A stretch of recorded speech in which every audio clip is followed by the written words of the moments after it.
So, எல்லாருக்கும் வணக்கம்.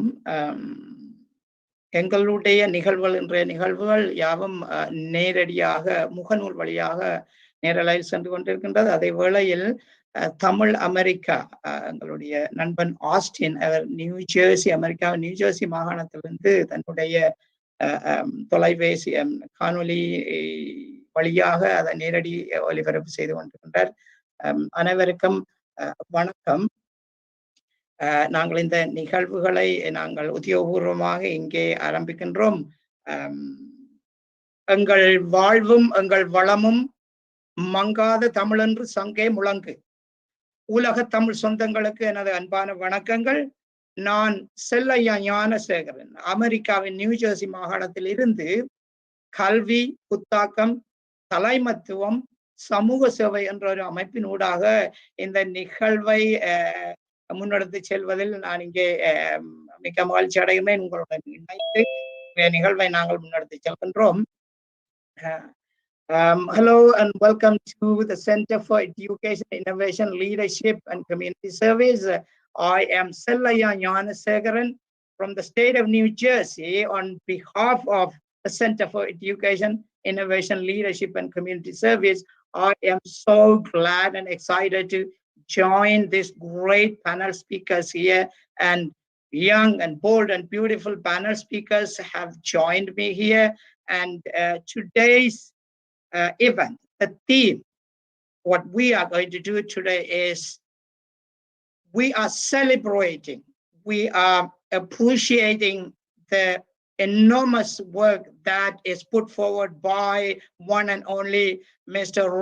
Ratnavel, who is with us today here, and he has done an enormous amount of work in the community, and his personal accomplishment and achievements are so amazing that each and every one of the members of the diaspora, as well as our brothers and sisters in the homeland, Tamil homelands, are extremely proud to call him our son, our மகன், எங்களுடைய தாய்நாட்டின் மகன் ரோய் ரத்னவேல் அவர்கள் இன்று எங்களுடன் இணைந்திருக்கின்றார்கள். அவருடைய இந்த இன்றைய பிரசன்னம் இங்கே இருக்கின்ற அந்த இளம் மாணவர்களுக்கு மாணவ தலைமத்துவம், சமூக சேவை என்ற பல துறைகளிலே அவர்களுக்கு அவர்களுடைய அந்த எக்ஸ்பர்ட் நிபுணத்துவத்தை அங்கே அவர்களுக்கு இங்கே எடுத்துரைக்க வந்திருக்கின்றார். First of all, I want to welcome Roy Ratnavel, and thank you for joining us, Roy. And இந்த நிகழ்விலே ஒரு சிறிய ஒரு அறிமுகத்துடன் நாங்கள் இந்த நிகழ்வுகளை நாங்கள் நடத்தி செல்வோம். ஒரு சிறிய அறிமுகம்.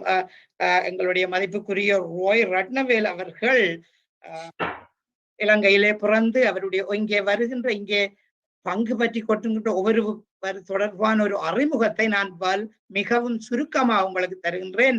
அவர்கள் இங்கே முன்வந்து தங்களுடைய சம்பாஷணை முன்னெடுக்கும் பொழுது தங்களை அறிமுகப்படுத்திக் கொள்வார்கள். So everyone will come forward and introduce themselves. So with my brief introduction, let me start off by welcoming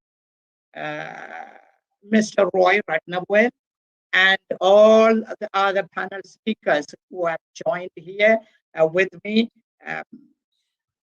to share their expert advice, expert ideas of community leadership and empowerment, resilience, how the youngsters, like this amazing group of youngsters who have joined me here, are going to share their walks of life, what they discovered in their life, and what they are currently doing, and which will definitely be a great resource of information for others who are watching this event today.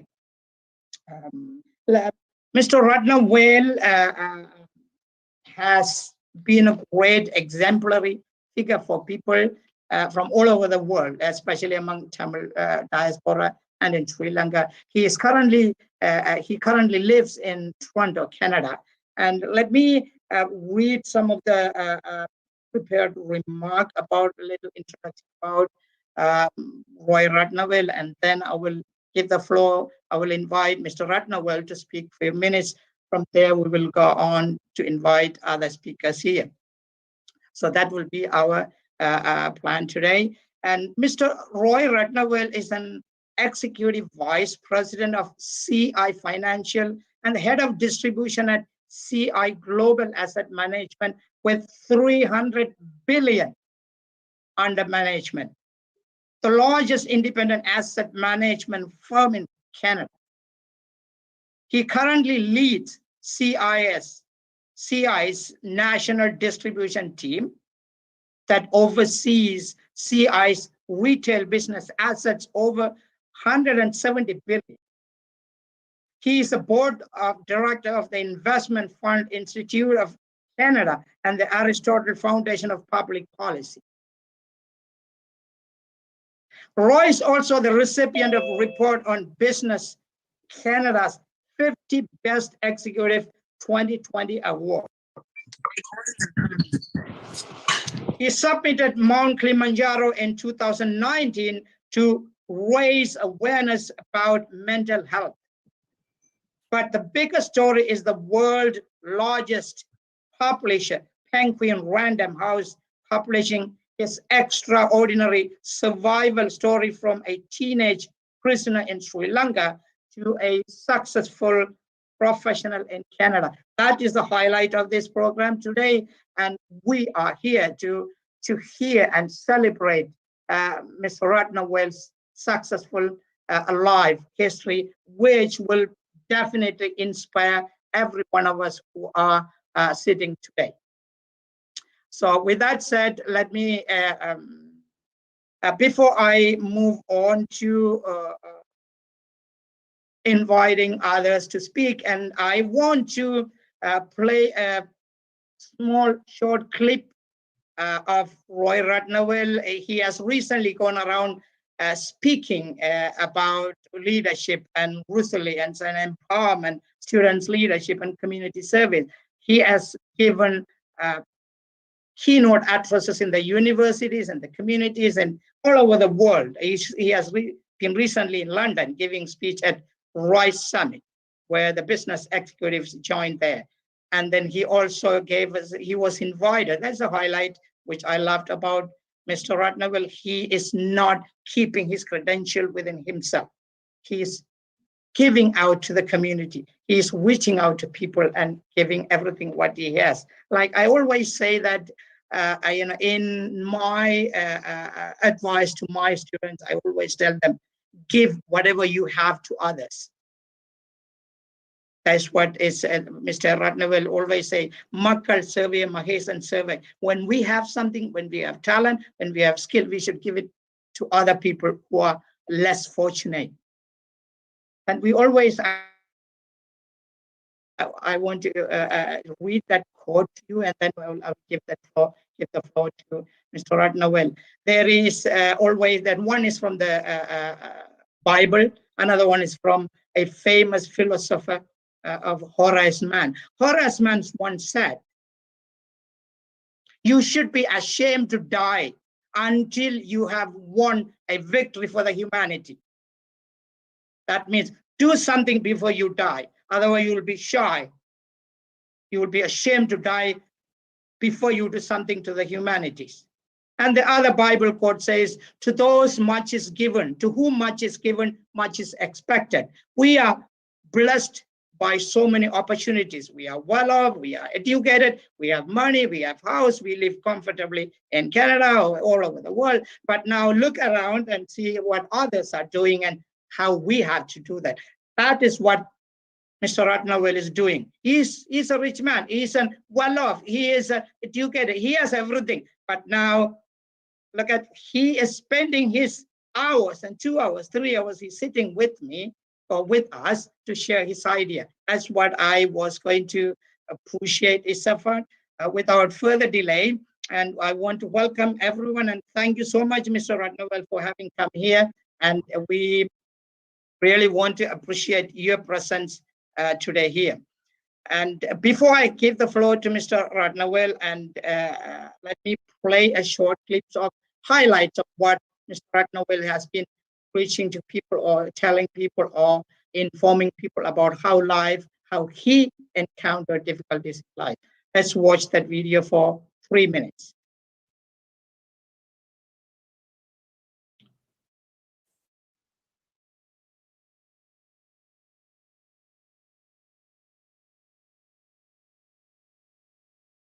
Please let me know if you can listen to, just give me a. Many of you in this room have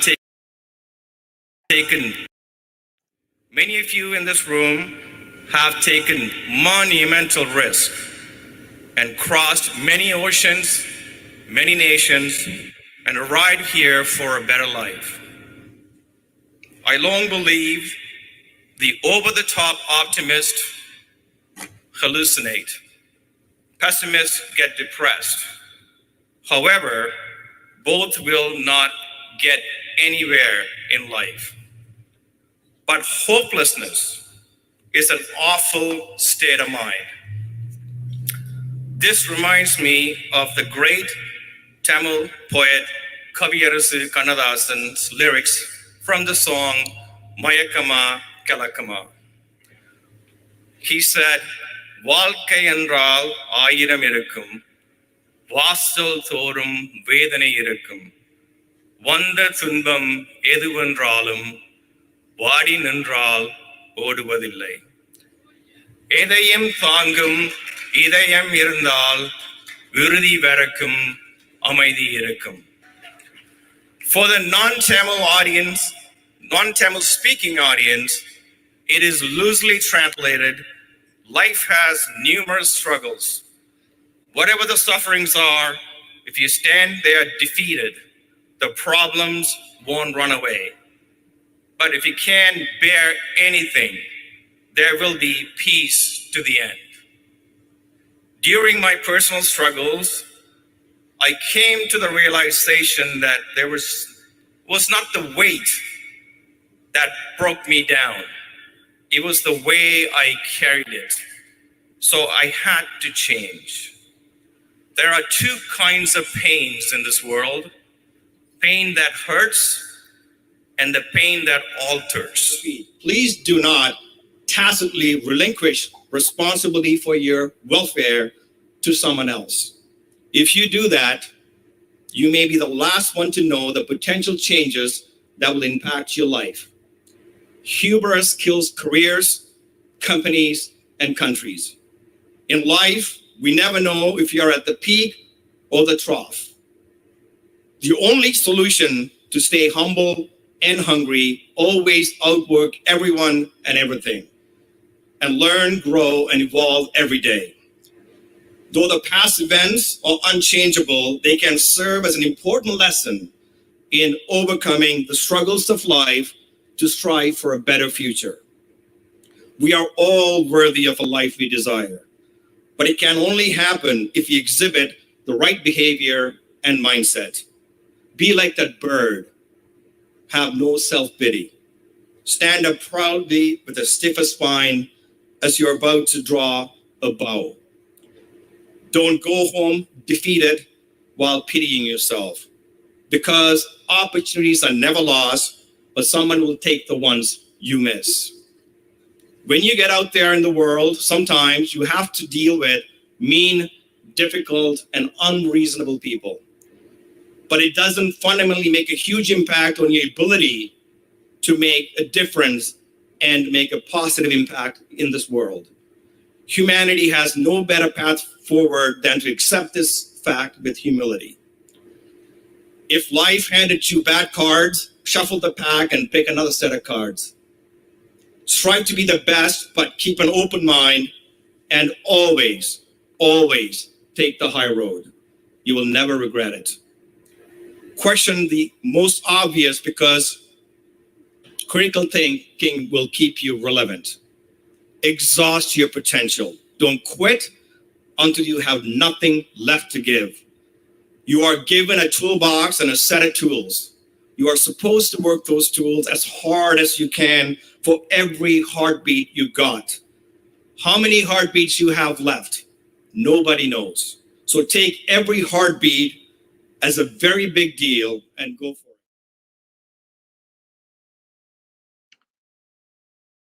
Thank you. Let us give a round of applause to Mr. Roy Ratnavel. And here, it is mind blowing, and it is penetrating.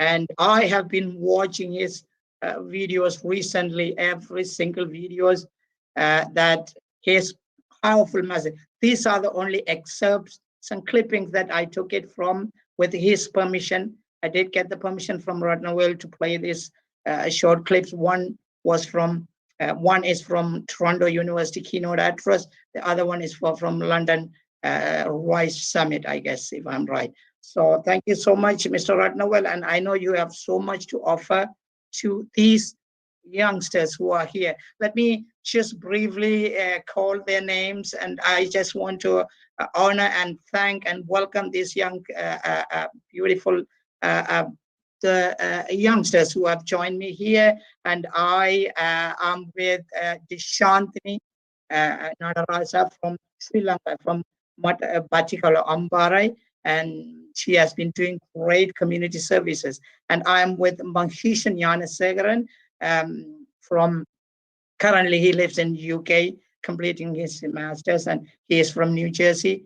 And I am with Prita Jayaraja. You can see their names just written right below their screen. She is from Germany, and she has been doing great service to the community. And we have Vaishnavi Ganesharajan from England, UK. She's a university student. And we have Sundaralingam Sandra. He is a senior lecturer at Eastern University in particular in the eastern part of Sri Lanka. We have Adirai Ulanko from Toronto, Canada, and she is now currently pursuing her undergraduate studies in Toronto, Canada. And I am with Rukshayini Bhaskaran. She's the youngest member of the family, youngest panel speaker here. She's only 14 years old, and she was adamant that she wants to meet Mr. Ratnavel and ask him a tough question. Mr. Ratnavel, you are expecting a tough question from 14 years old girl, Rukshayini. And here I'm with Shashmita. Shashmita is another brightest, one of the brightest students here. She's from Canada, and she's currently visited Germany. She is joining us from Germany. Shashmita is a high school student too. She's also one of the youngest, the second youngest member of the panel here. And again, I am joined by Tamil America, who is Mr. Austin, who is graciously came forward to televise this event live. And if I'm not missing anybody. So with that said, let me invite, let me give the floor to Mr. Roy Ratnavel. Mr. Roy, please take us from here. And now I want you to give a little introduction about you and then your purpose of today's meeting. And please, the floor is yours. Okay. Vanakkam, everyone. Elorukum vanakkam. Thank you, Mr. Gnanasegaran. I'm honored to be with you today. I don't know what to say after that amazing intro. I'm not sure if I deserved all that, but I sincerely thank you for at least making my ego a little bigger than when I joined the call this morning. And I hope to do some justice to your nice words. And I'm truly humbled to share my story, my experience, and my thoughts on life. So let's get to it. But I want to admit in the outset that what worked for me may not work for you. But if I were you, I'll take whatever applies to me out of this discussion and then take that and somehow use it in your career and life. And if you can do that, maybe that's a small win for everybody on this panel. Having said that, I want to officially introduce myself. My name is Roy Ratnavel. I am an accidental Sri Lankan by birth, a proud Canadian by choice, and unapologetic Tamil by heritage. I love saying that because I truly do feel that I am probably lucky to have been born as a Tamil. We all are. I do say that I speak English from my brain and Tamil from my heart. Having said that, in 1987, at the age of 17, I was a political prisoner. After being tortured badly, I remember thinking that in life, at times, we find ourselves in situations that we could never envision being in. I was in one of those situations in prison with my right bicep cut open, bleeding badly, alone. I never thought in my wildest dreams that I would have been in such a predicament. So I tore off a piece of my ragged prisoner garb and made a crude, filthy bandage to stop the bleeding. I held my hand to the slash, but no matter the pressure I applied, the blood still gushed between my fingers and oozed down under my hand. In that painful moment, I realized that I don't choose the times I live in. The only choice I have is how I respond, because what is in the way is the way. How I responded to my awful predicament miraculously got me out of that conscious nightmare I was in, and then got me into Canada at the age of 18. I landed at Toronto Pearson International Airport on April 19th, 1988, with full of hope and no plan.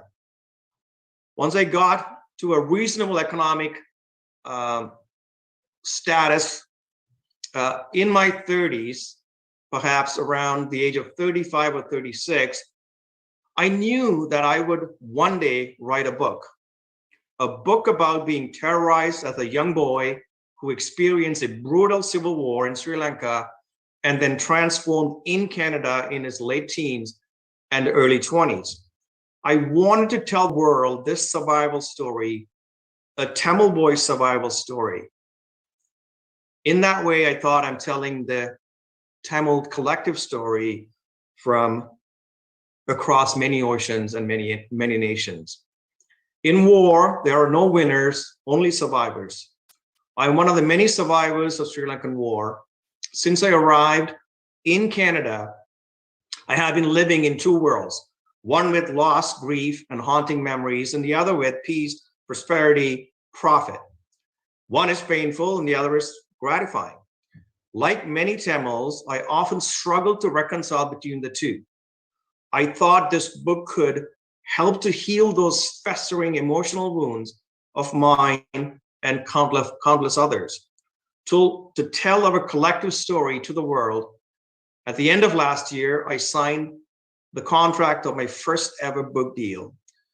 So next year in April, probably April 21st, I will be published by Penguin Random House, the largest English language publisher in the world and the publisher of many fine titles.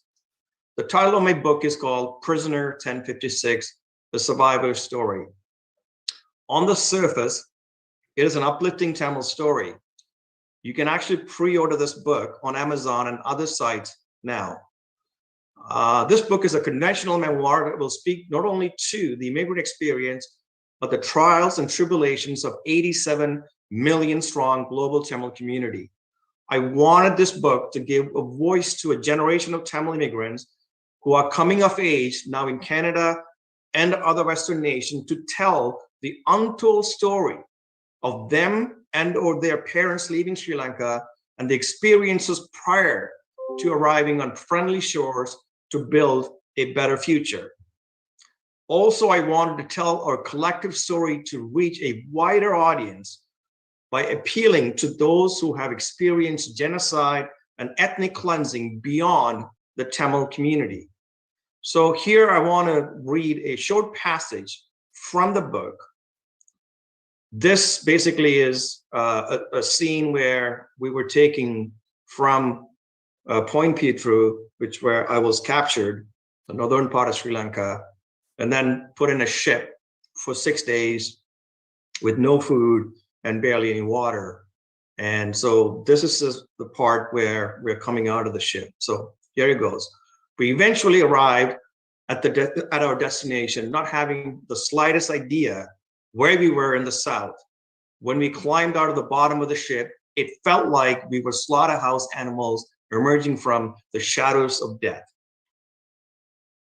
Then the sad procession to the prison began. Starved, exhausted, fear in our eyes, we dragged ourselves along like worn out rags. We were led to a former charcoal storage warehouse that had been converted into a makeshift prison near the infamous Buza camp in the southern city of Gaul. On that walk, we felt like we were fighting our own shadows under the hot sun, exhausted, mute, moving along an unfamiliar road tied to chains like two-legged animals. The inhabitants of the town of Gaul passed by on bikes or on foot, all fresh and properly dressed and groomed, with the calm engraved on their faces that can only come from a stable, unthreatened, normal life, a state of plasticity we all imagine had been snuffed out by the war. I was prisoner number 1056.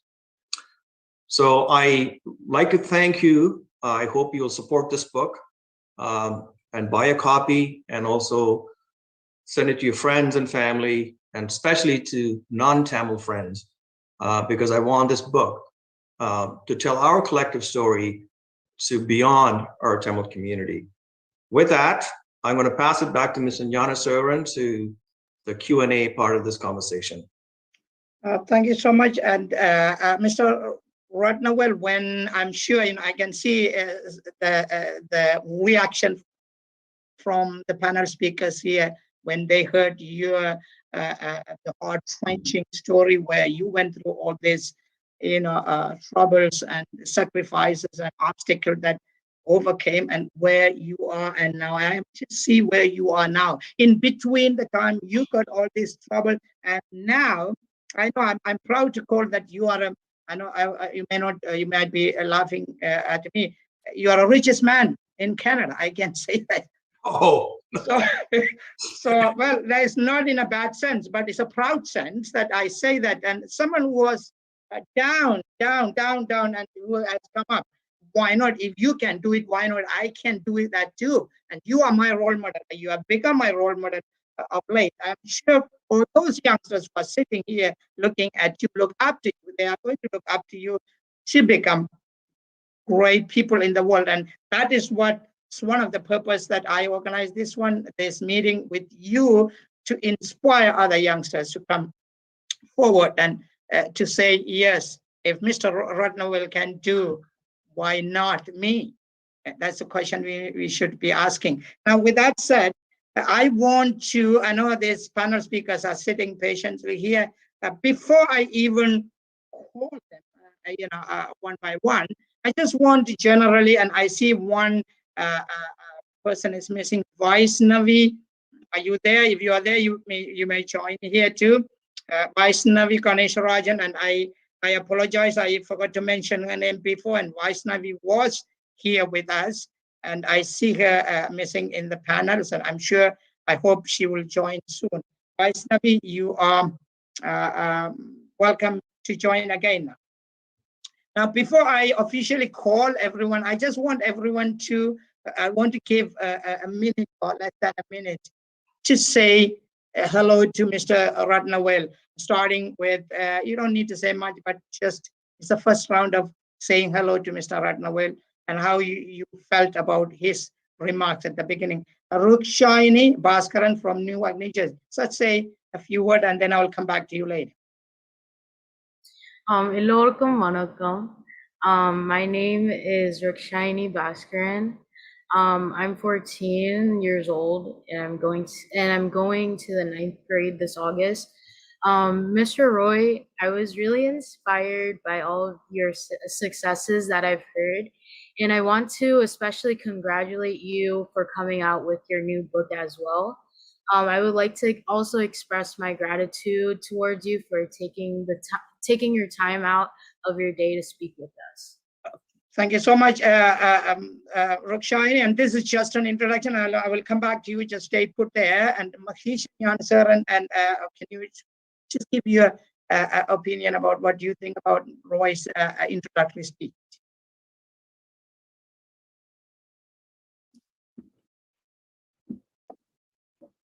Hello. Yes, we can hear that. Go ahead. Hi. Yes, thank you, Mr. Ratnavel, for sharing your thoughts.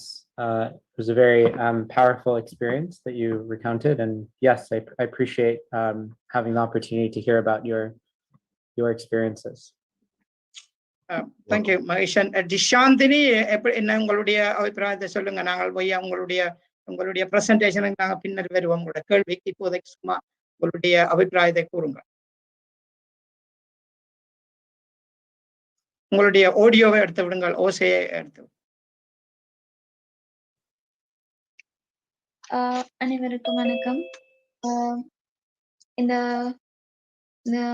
சூழ்நிலோட கலந்து கொண்டதை நினைத்து மிகவும் சந்தோஷப்படுகிறேன். அந்த நேரடியாகவே பார்க்கிற மாதிரி, கண்முன்னே இருந்து கொண்டு பார்க்கிற மாதிரி இப்படி ஒரு மாமனிதரை எங்களுக்கு ஒரு முன் மாதிரியாக திகழ்ந்திருப்பவரை பார்க்கும்போது மிகவும் பெரும் மகிழ்ச்சியாகவும் ஒரு ஆத்ம திருப்தியாகவும் உள்ளது.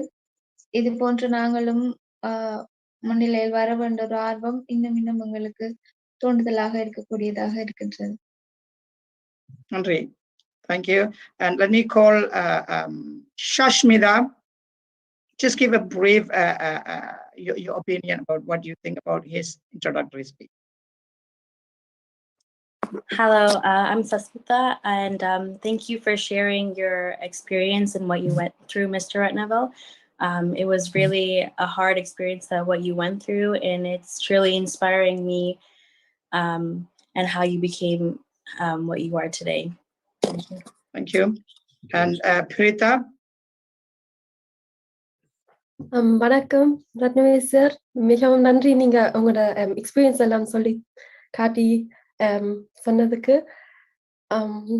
மிகவும் நன்றி ஞான் சாருக்கு எங்களுக்கு கூப்பிட்டதுக்கு. Thank you. அடுத்ததாக உங்களுடைய ஆதிரை இளங்கோ கனடாவில இருந்து வந்திருக்கு. Aathirai, just give your take. Hi everyone. I just wanted to say once again thank you to Mr. Ratnavel for sharing your story and hearing all that you went through. It's really great to see a Tamil individual in such a position of leadership, and it's also really great to see you're willing to give back to the Tamil youth by providing us with all your insights. So really excited to hear what you have to say. Thank you, Adire, for joining us. And let me go to Vaishnavi from UK. Vaishnavi, welcome back, and thank you for joining us. Vaishnavi is from UK, and she's a university undergraduate student currently pursuing her undergraduate course. Vaishnavi, just briefly, a minute or less, tell us what you might have watched his introductory remark. Hi, my name is Vaishnavi. I just want to say thank you for letting me come, because it was so inspiring, and your story, boy uncle, is really it touches me, and it made me understand what is so important about Tamil. And I'm really sorry that I've left and came back because I'm at work, but I have watched your videos, and I really do understand, and I do feel for you, and I felt sorry for you, and that's okay, Vaishnavi, you can just hang in there, and I'm sure you still have to come back to ask your question. And let me call Sundaralingam Sandrakumar, Ilangayila Kilakkumannathil University of particular university le senior lecturer இருக்கிறார். சந்திரகுமார், உங்களுடைய அபிப்பிராயத்தை கூறுங்க. வணக்கம், அனைவருக்கும் வணக்கம். உண்மையிலேயே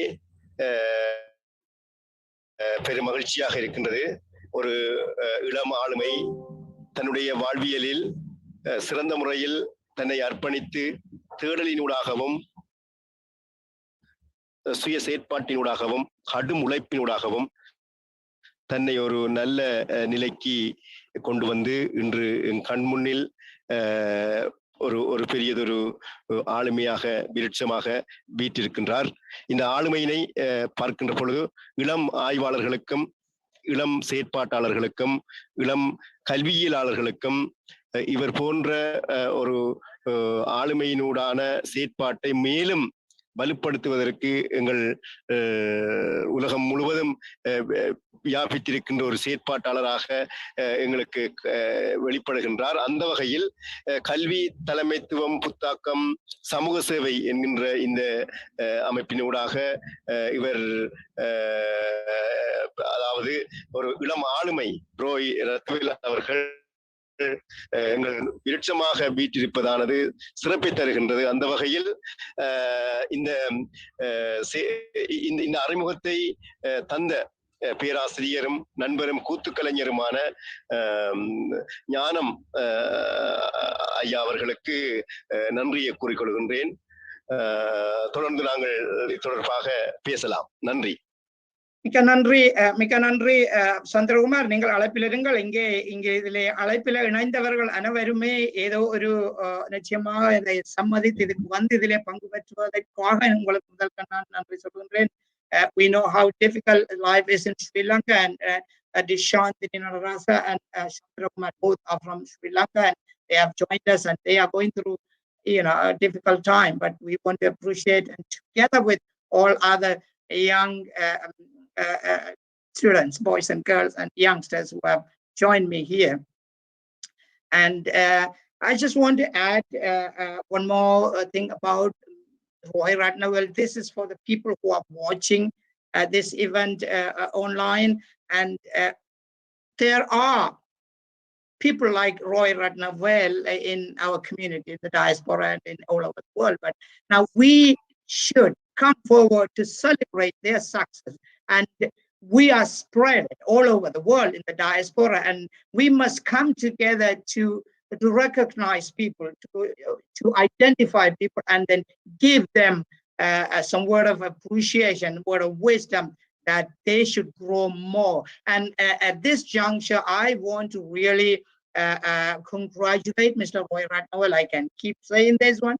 And we really want to wish you, Mr. Ratnavel, a long life and continuous existence. And you, people like you and others in our community, should come forward and do whatever in your capacity to boost the morale and the mentality of these youngsters who are sitting in front of you and who are ready to ask you some questions, and they want to know what you think about their opinion and their questions. So if I want to say, so with that said, let's go straight to inviting or calling the panel speakers here. I know I have a certain order that I will be using to call these members to come in. So when you come, when I call your name, please be patient, and you might not be the first one. Of course, you will be, all will be speaking here. When I call you, you come and introduce yourself. I know I did not give you a long introduction about you. Rather, I left that job with you. So please introduce yourself, not just name and where you are from, what you do, what motivated you to come to this meeting today, and what you are doing, and especially your leadership and your coursework you are doing. And then if you want to say hi to Mr. Roy and a word of wisdom to Mr. Roy, or word of appreciation,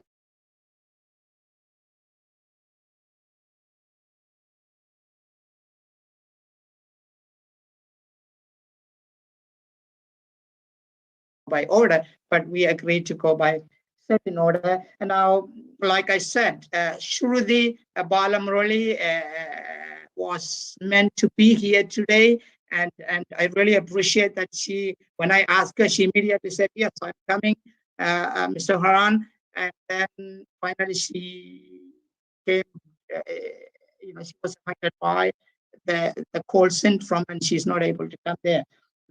So she has a question, so I'm going to start with that question on behalf of Shruti. Shruti, if you are watching, then this is your question I'm asking Mr. Roy Ratnavel, and this is the question that she wants to know.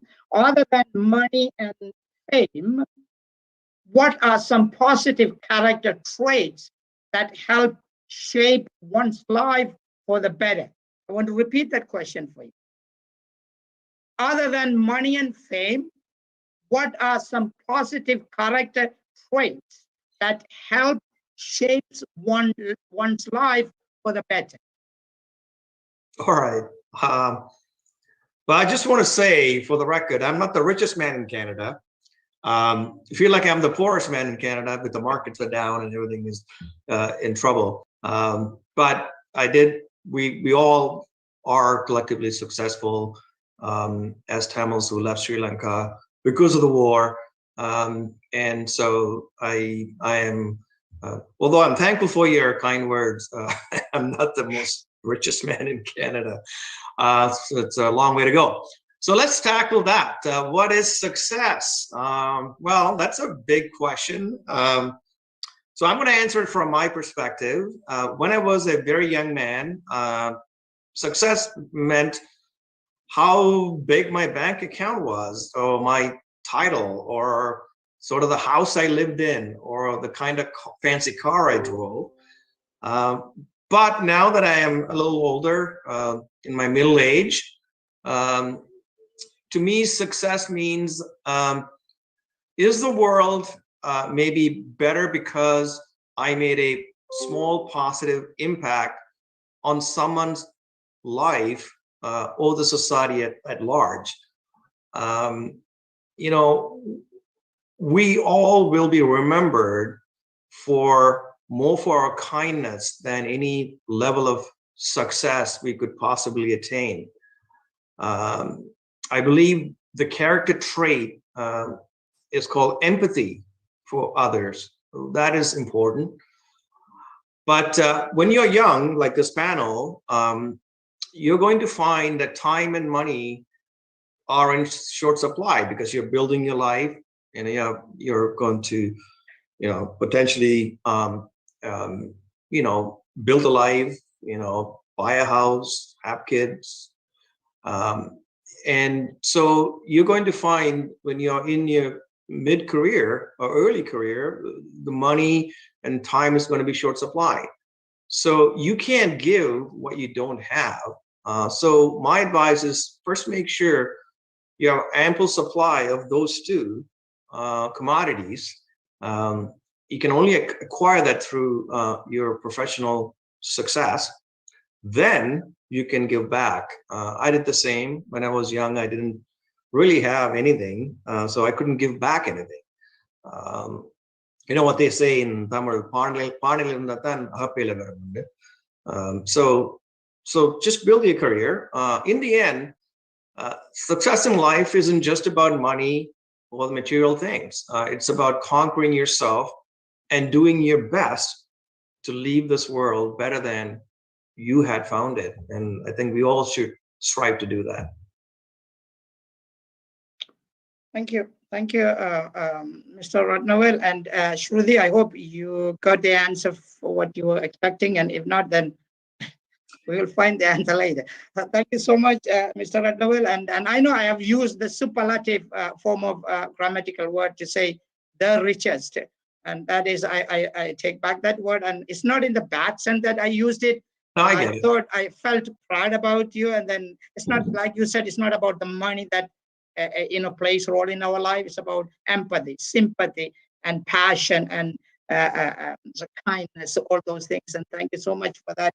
And now, without further delay, let me go to one of the other second panel speaker that I want to call Rukshayini Bhaskaran from Newark, New Jersey. She's, like I said, she's she's entering into high school, is 14 years old. Rukshayini Bhaskaran is, I have been giving her, I've been mentoring her here and there, giving advice to her in her studies, and she would always call me to find out what is going on, what can I do here. And recently she graduated grade 8 with so many accolades, leadership award and subjects award, and so much, so on and so forth. And I'm so proud to have invited Rukshayini Bhaskaran. Rukshayini, go ahead and introduce yourself, and then go ahead and ask me a question. Floor is yours, Rukshayini. So like I said, my name is Rukshayini Bhaskaran. I'm almost 14 years old, and I'm going to be in the 9th grade this August. I live in Newark, New Jersey, which is in the United States. And I'm a person that is passionate about leadership, inspiring, and helping other people. Mr. Roy, I watched your convocation speech from the University of Toronto for the class of 2022, and you talked a lot about how no matter what challenges in your life came towards you, you kept persevering to be where you are today. You also expressed the trauma you experienced in a very strong tone and so confidently. So my questions are, I have two questions. One, what motivated you to keep going and have a positive attitude about life, even when you face challenges and a lot of trauma, especially at a young age, at 17 years old? And two, I'm a person that gets really anxious when it comes to public speaking, especially in front of like a large group of people. So how were you able to sound so confident in your public speaking, and what steps did you take in order to do so? Okay, thanks for the question.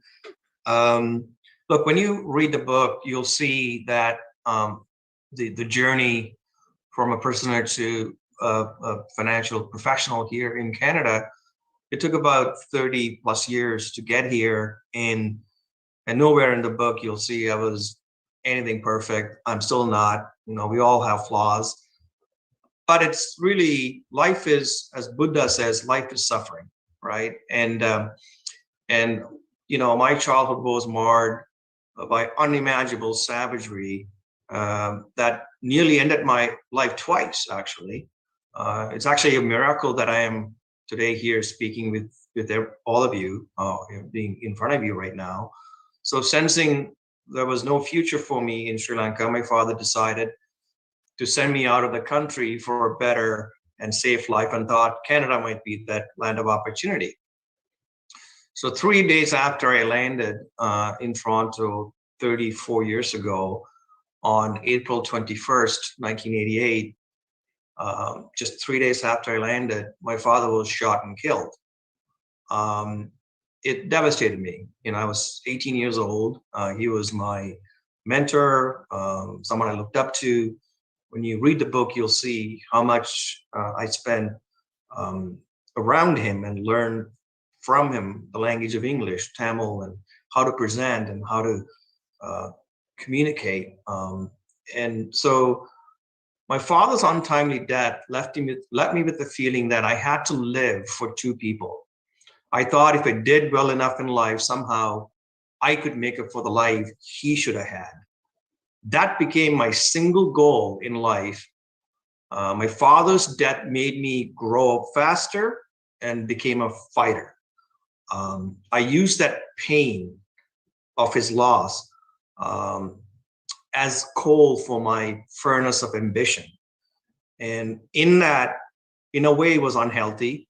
And you'll see it in the book, how much that actually affected people around me, how I became single focused and didn't care about anything else around me. So I reflect on all that too. And so it's good to have ambition. Sometimes it also comes at a price, and we can delve into that later in this conversation. So what, if I have learned anything, my time on this planet, it is in the power of hope.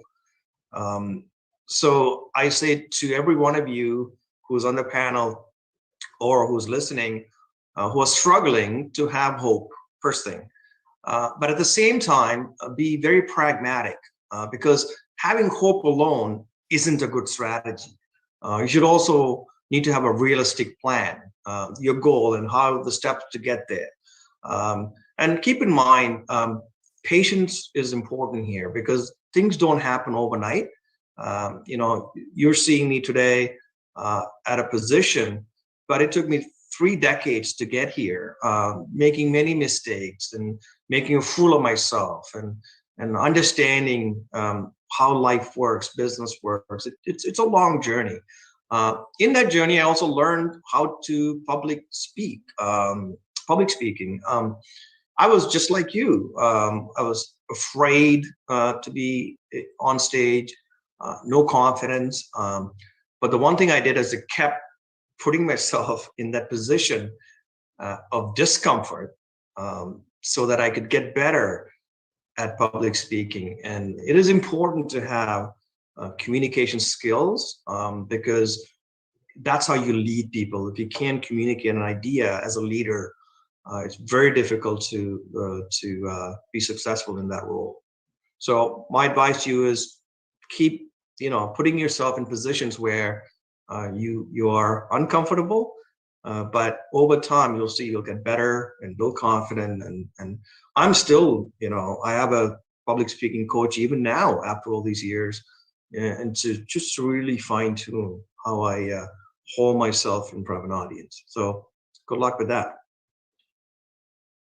Thank you so much.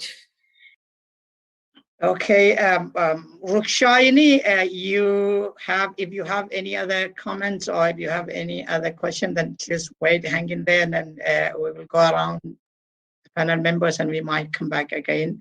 And thank you so much, Mr. Ratnavel, and your response to all this is amazing group of youngsters, and I am always proud of these youngsters who have gathered here and in this small group, and others who are up there, and some of them were not able to join, and I couldn't invite every single one of them. So all together, I really want to send my best wishes to all these panel speakers here and others up there, and keep working hard, give you a maximum. Like I take some pages from Mr. Ratnavel and those inspiring and powerful words that he always throw, and which sticks to people's mind. And I'm one of them that getting us a lot of good stuff from him.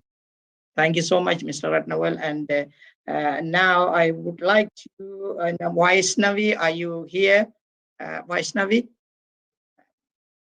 If you are here, then I will call you, or you may come back a little late. And Vaishnavi was supposed to have been coming as a third person, and now I'm moving on to the fourth person, who is Pirita. She has Pirita is here. Pirita, are you here? Oh, yeah. All right. So let me give you a very little introduction about Pirita, and then she will introduce herself in a second. Pirita Jayaraja. Pirita Jayaraja currently lives in Germany, and she has been all over. She lived in Canada for a while, and now she's in Germany. And she even visited me to the United States, with her mom in 2017 or 18. And she performed. She is a great and qualified and graduated Bharatanatyam instructor. And I would say she's an instructor now. So Pirita is currently in the university and doing her, I guess, medical engineering. She will give us detail. And when I invited Pirita used to come and appear at the Zoom event, so many other events. I really appreciate and welcome you, Pirita, and you have a long way to go. And I'm so proud of your development and your growth each and every day that you are growing. And let me invite you to start introducing yourself and ask your question, Pirita. Thank you, Nyan sir. Introduction. My name is Preeta Jayaraja. நான் ஜெர்மன்ல வளர்ந்து கொண்டிருக்கிறேன். நான் medical engineering bachelor டிசிசி இப்போ எழுதி கொண்டிருக்கிறேன். So கடைசி வருஷம் செமஸ்டர்ல படிச்சு கொண்டிருக்கிறேன். லீடர்ஷிப் எக்ஸ்பீரியன்ஸ் எனக்கு ஸ்கூல் டைம்ல இருந்தது. அண்ட் நவ் கூட இப்போ பிள்ளைகளோட யங்ஸ்டர்ஸோட மூவிஸ் ஷார்ட் படங்கள் எடுக்கிறேன். ஈவன் சம் ரெஃப்யூஜிஸோட கூட. அண்ட் அது நான் இங்க பிறந்து வளர்ந்தாலும் எப்பவும் ஒரு கதை வரும். இப்ப என் அம்மாட்ட இருந்து இலங்கையில எப்படி போர் எல்லாம் விஷயம் கேட்ட மாதிரி பலஸ்தீன் இப்ப யுக்ரைனில இருந்து ஆக்கள் வர்ற போர் விஷயம், அதுவும் ஒரு ஸ்டோரிஸ் எல்லாம் கேட்டோன்னே உங்களோட ஸ்டோரிஸும் இப்ப உங்களோட இன்னும் வித்தியாசமான ஸ்டோரி அதெல்லாம் கேட்கறதால எனக்கு இந்த ஒன்னு கூட இன்ட்ரெஸ்ட் வந்தது.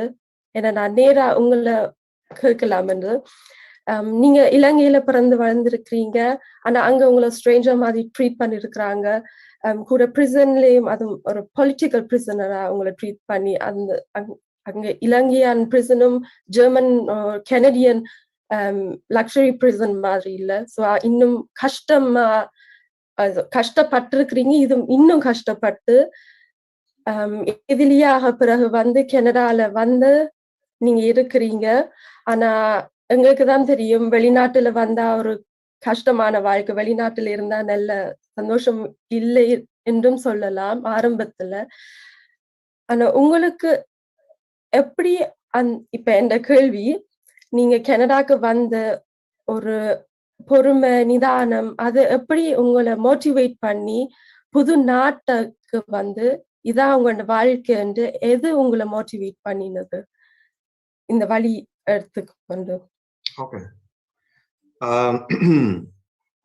Look, you know, அகதிகளாக அல்லது இமிகிரண்ட்ஸாக வந்த எல்லா தமிழர்களும் initially கஷ்டப்பட்ட நாங்கள் தான்.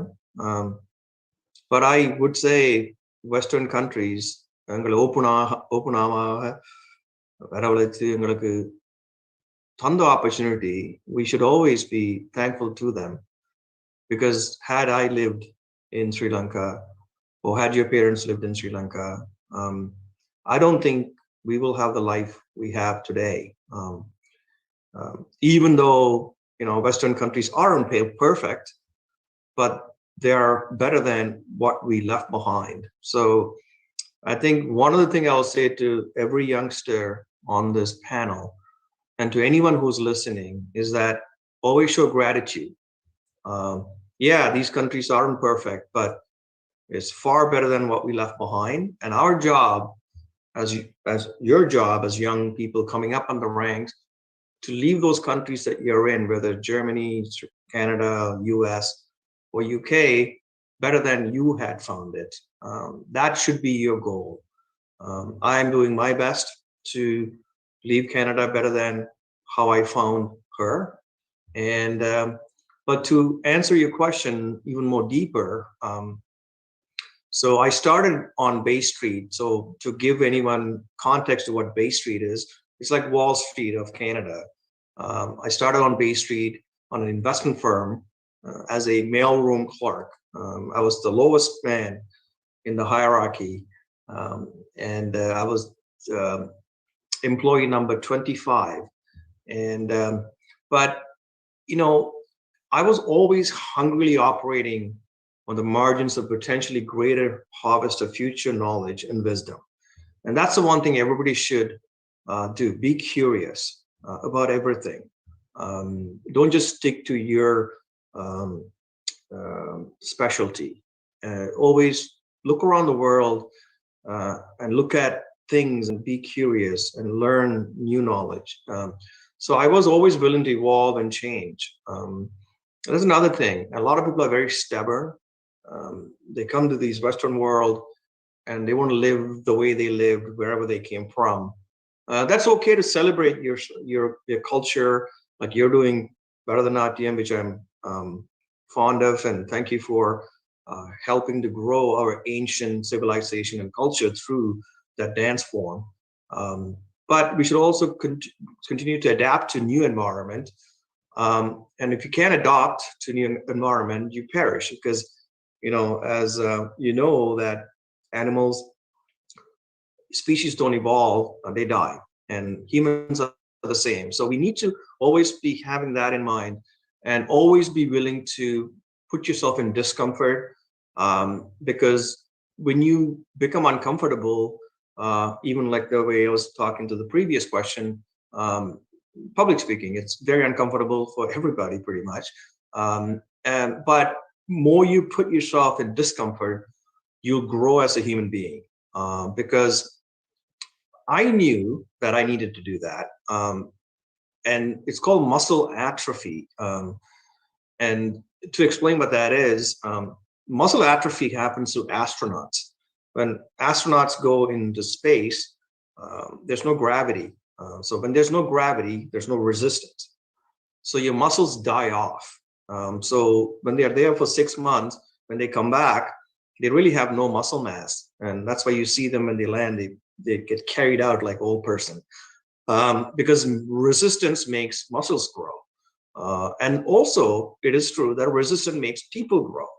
And for me, the resistance was coming here to a new country, not knowing the language, not knowing the culture, losing my father, being in prison, all that things were resistance. And it made me grow. It makes everybody grow. So always make sure that there's always some kind of resistance in your life. Just like muscles, we give resistance, it grows. Humans do better in adversity than in luxury. Adversity is an opportunity to determine the best possible course of action. You know, the calm oceans never created a skilled sailor. Only rough oceans makes the sailor become very good at sailing.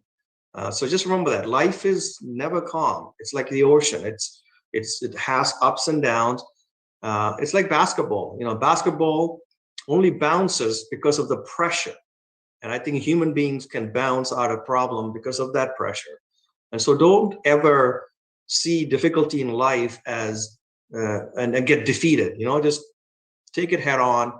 And there's always a way around it to grow and evolve. So in the new country, I put myself through resistance to learn and change and evolve. And I fought for every opportunity. As I said on one of my talks, opportunities are never lost. Someone will take the ones you miss.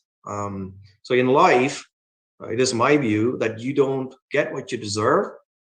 You deserve what you fight for. So you have to fight for every one of these opportunities. If you don't, somebody will take it. So that would be my closing remark for that question, to always seek discomfort, always resist, seek resistance, grow, evolve, and fight for those opportunities.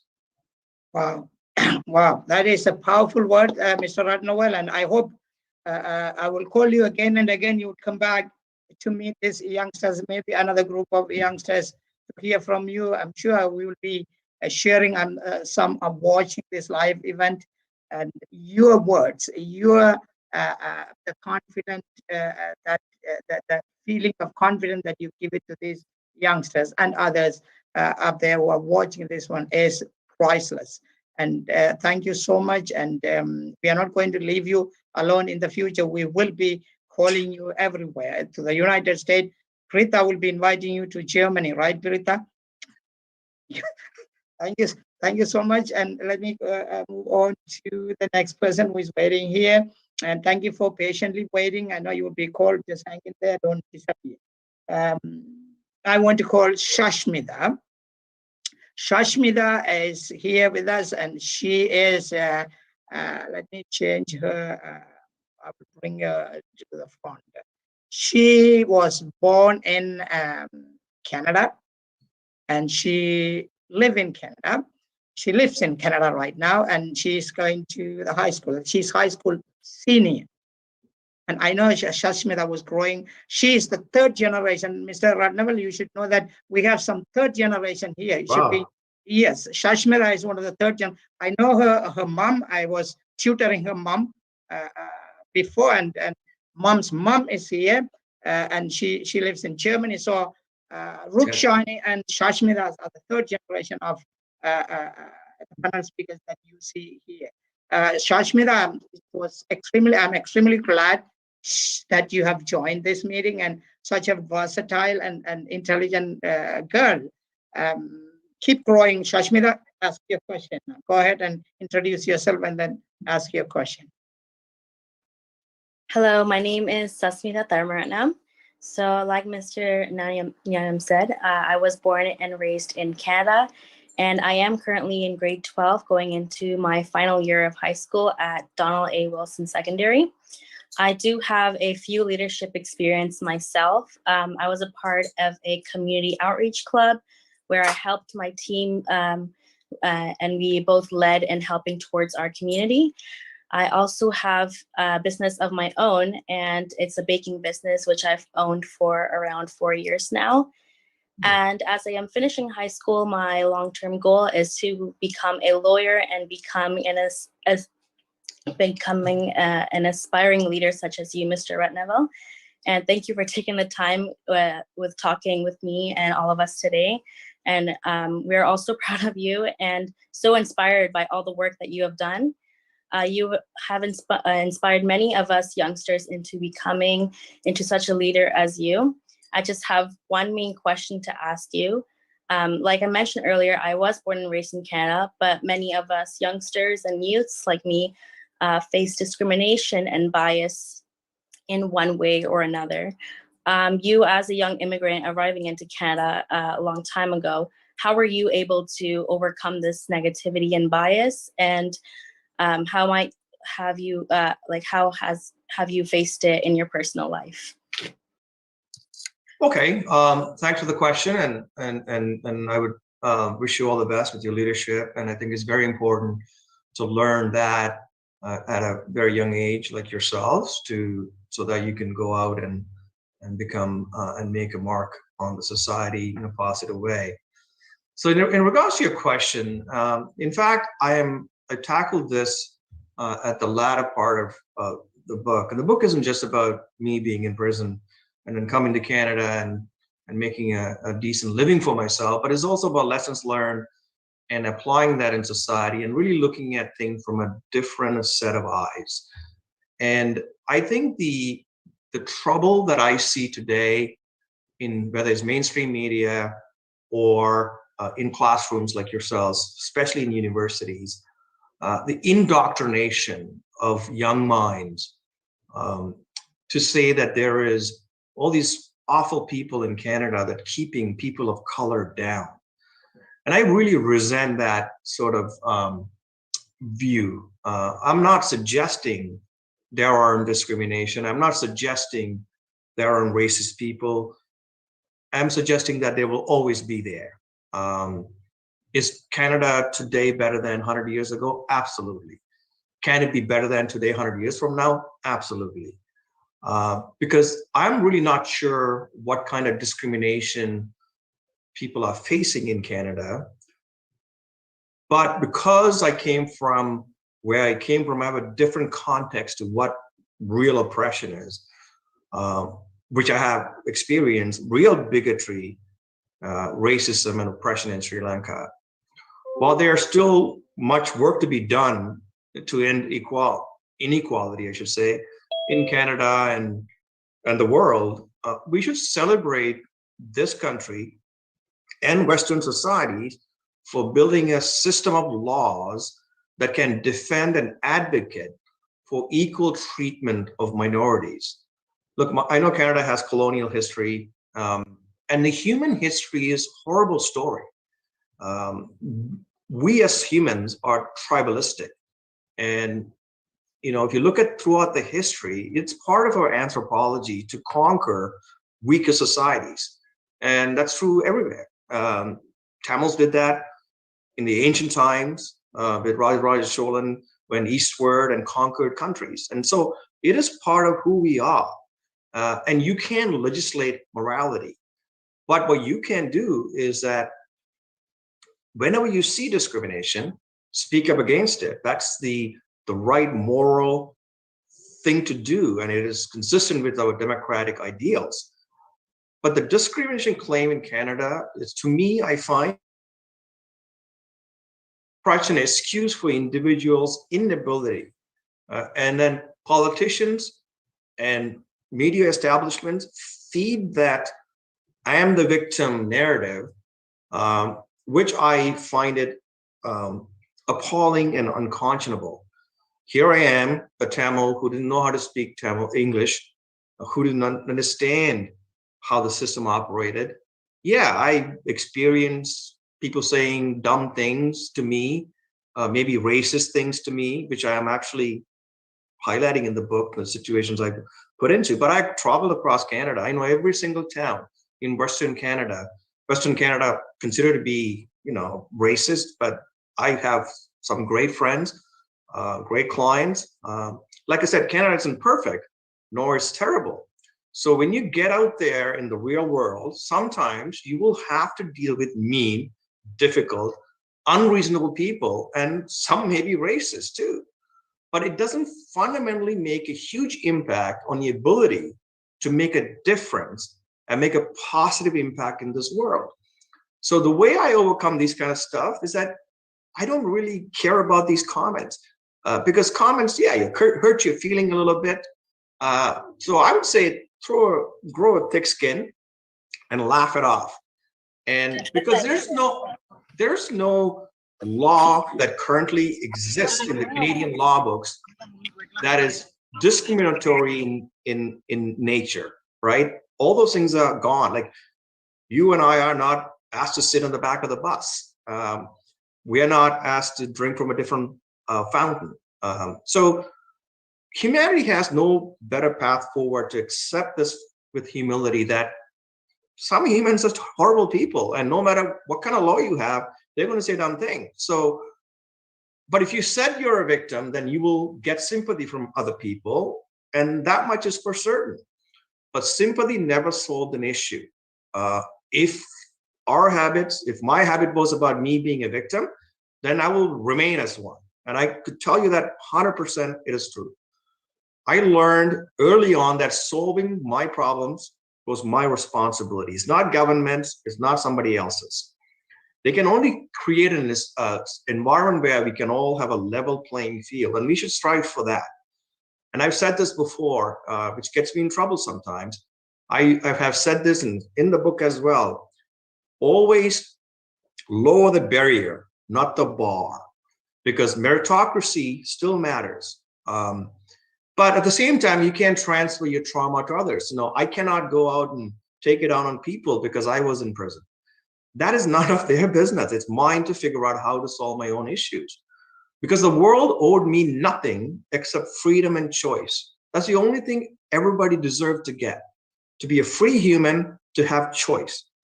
When you have freedom, the outcome will necessarily be different. So I will be rewarded for the good choices I make, and I'll be penalized for the bad ones. That's the price of freedom. And I learned that very quickly when I had freedom, when I landed here on April 18th, 1988. See, I can't control the outcome, but I'm 100% in control of the effort.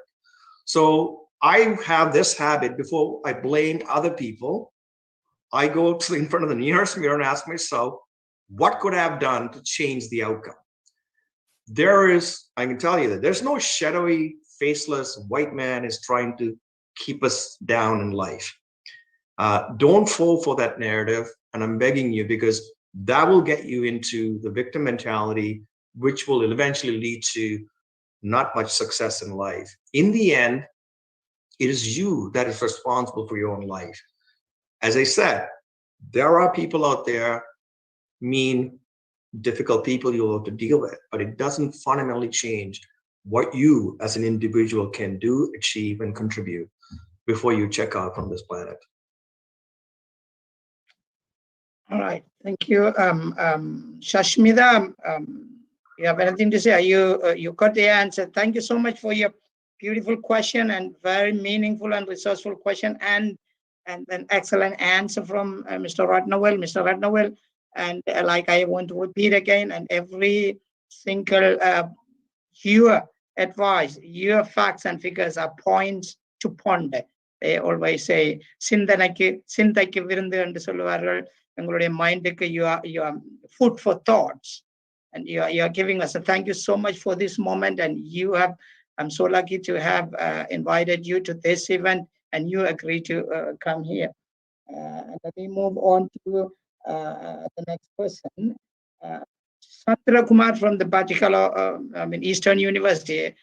Sandra Kumar, are you there? Sandra Kumar, நீங்க நிக்கிறீங்களா? Yes. Okay, if you can, please open your video திறந்தீங்கன்னா நல்லா இருக்கும். Sorry, I am on the way.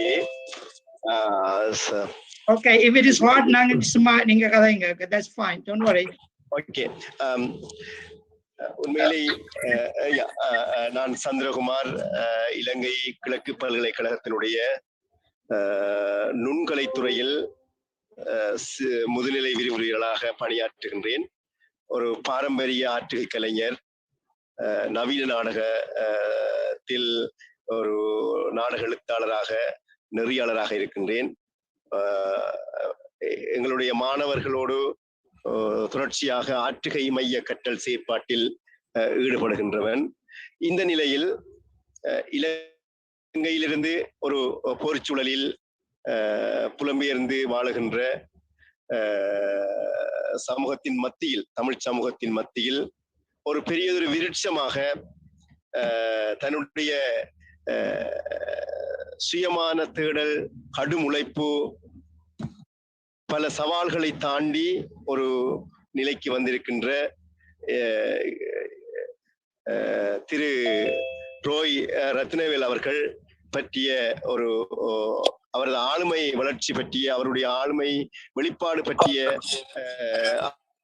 அவரது வாழ்வியலில் அவர் உயர்ந்தது பற்றிய இந்த கருத்தாடலில் இணைந்திருப்பதானது மகிழ்ச்சி அடைகின்றது. நான் 2 விடயங்களை அவரிடம் ஒரு வினாவை எங்களுடைய மாணவர்கள் சார்பாக கேட்கலாம் என்று நினைப்பதோடு அவர்கிட்ட இன்னும் ஒரு வினயமாக வேண்டிக் கொள்கின்ற ஒரு வினாவையும் அவரிடம் முன்வைக்கின்றேன். முதலாவது, பல்கலைக்கழக மாணவர்களுக்கு தலைமைத்துவம், சுயமாக சிந்தித்தல், தேடல் முதலானவற்றின் வெளிப்பாடு அவர்களது வாழ்வியலில் மாற்றங்களையும் மேம்பாட்டையும் தரும். அந்த வகையில் தலைமைத்துவ வாழ்வியல் நிலையை கொண்டு வருவதற்கு தங்களது அறிவுரையை கூற முடியுமா என்று அவரிடம் கேட்டுக்கொள்கின்றேன். குறிப்பாக ஒரு பல்கலைக்கழக வாழ்வியலில் சான்றிதழை மட்டும் பெற்று சென்று இருக்கின்ற இளம் சமூகத்திற்கு, குறிப்பாக ஈழத்து சூழலில் இருக்கின்ற இந்த பட்டதாரிகளுக்கு, அவர்கள் தங்களுடைய வாழ்வியலில் ஒரு தலைமைத்துவ சுயமாக சிந்தித்த ஒரு வாழ்வியல் மேம்பாட்டை முன்னெடுக்கக்கூடிய நிலைப்பாட்டை அடுத்த கட்டம் எவ்வாறு கொண்டு செல்ல வேண்டும் என்பதனை உங்களுடன் கேட்டுக்கொள்கின்றேன். ஒன்று.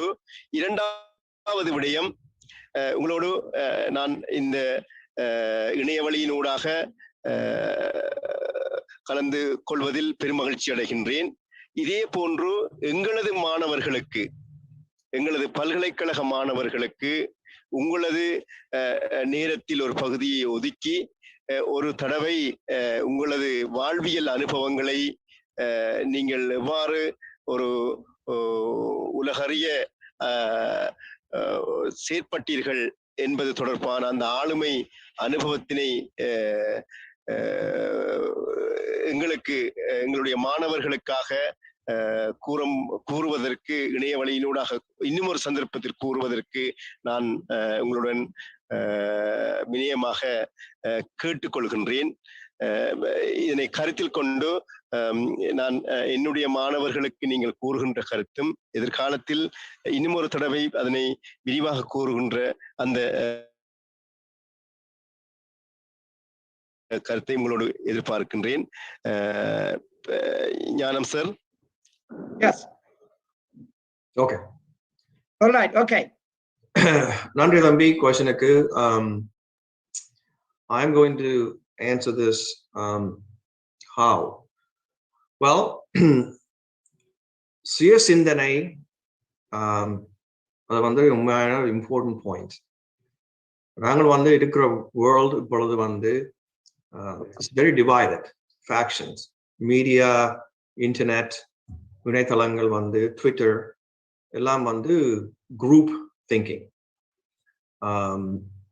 And I said this before, animals blend in with the environment to survive. Humans need to stand out away from the crowd to be successful.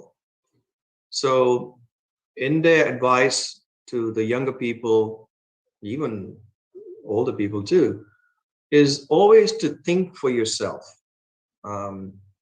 Don't listen to what the இணையதளம் சொல்றதோ அல்லது Twitter or media or politicians. They have an agenda.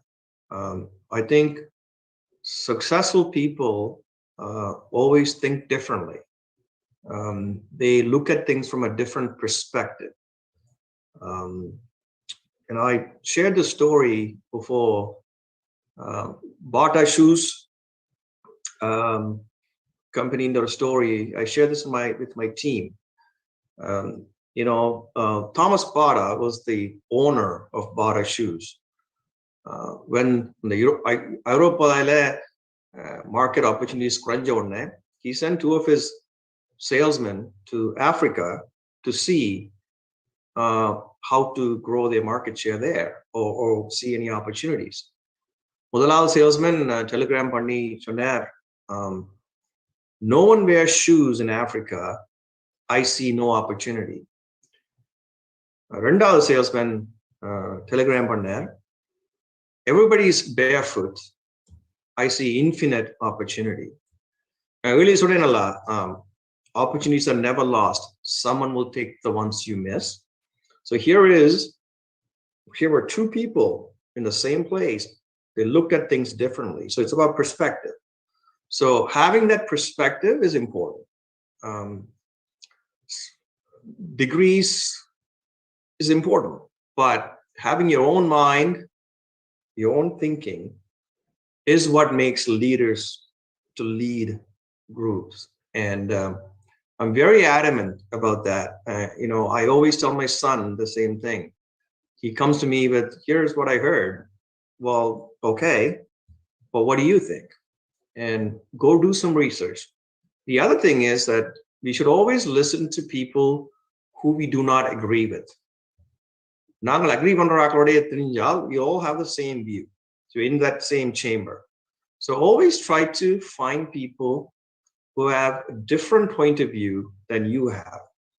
That's how you challenge yourself to think differently. And so another advice, always be an individual. Don't think like a group. Always find people who think different than you do, even if you don't agree with them. That is the key to success. So my team, I have people who have different view than I have. And that's what makes a society stronger, to be able to have the debate and to have the thick skin and be able to listen to other people's criticism and view. And that's what makes leaders, and that's what makes people better and become better to be successful. Thank you. Thank you, Mr. Ratnavel. And I know we can sit here and talk the whole time. And I'm really appreciative of all of you here. And we are left with 3 more panel speakers here. And then we'll be, winding up our meeting. Thank you so much for everyone sitting here patiently. And now there is one, with all due respect, Mr. Roy Ratnavel and Mahishan has some unforeseen circumstances that he has to just do some other school business. So I would like to call, with all your permission, with your permission, I want to call Mahishan to jump in front. Sure.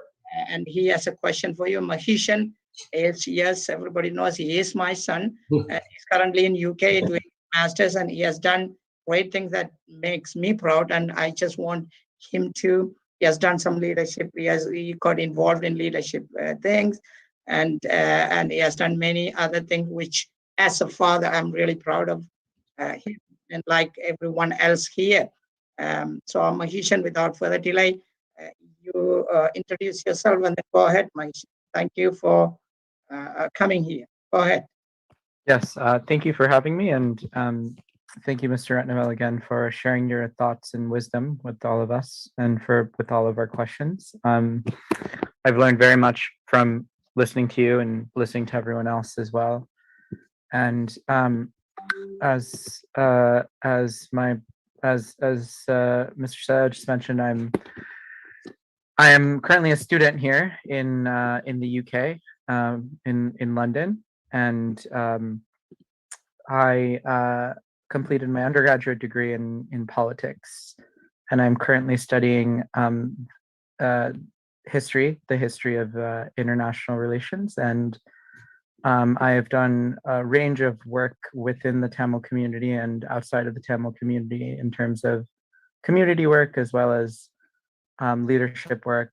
And most recently, I was able to work closely with the member of the UK Parliament in addressing a range of different policy issues, such as community outreach, as well as prisons and other kinds of political institutions here in the UK. So I'm very interested in politics as well as history and the Tamil community, and your insights into those subjects and affairs have been very interesting so far. And my question for you, Mr. Ratnavel, is what is the most important global political issue facing our humanity today? And how can we as a global Tamil community help address that issue? Yeah, okay. Thanks for the question. And first of all, I've heard, the things that you've been doing. So congratulations. Your dad gave me an update on that, and we are proud of you, and hope you'll take the baton and pass it on to the next generation by inspiring them. To answer your question, it's a very broad question. Obviously, there are a lot of global political issues, one being energy, and how do we get energy to run economies and the world, because the world still needs energy. And because of that, there will be wars. The Russia-Ukraine war really has underpinnings around the energy issue in Western Europe. And one of the reasons Putin has this stronghold and making $1 billion US a day to fund the war is through energy. But my answer to your question is something that people don't really think a lot about. And so I'm not even sure what I think is the risk that smarter people than me think of. But in my small, narrow view of what has been happening since the pandemic, and what I think is the biggest risk to national security and also politically is really the out of control government spending around the globe, which I believe hurts us all. It leads to runaway inflation, and you're seeing that now. I mean, Canada posted 8.1% inflation in June, which the biggest we've seen since 1998. The only group that doesn't believe this is a problem is really the politicians. They don't understand the fundamental law of economics and what runaway inflation does to a country. They are pumping out billions of borrowed dollars to prop up this pandemic ravaged economy. Unless we severely curtail the debt fuel spending of the past years, and unless we start paying it down, we will be heading for a big trouble around the globe. We are well on our way, and it scares me.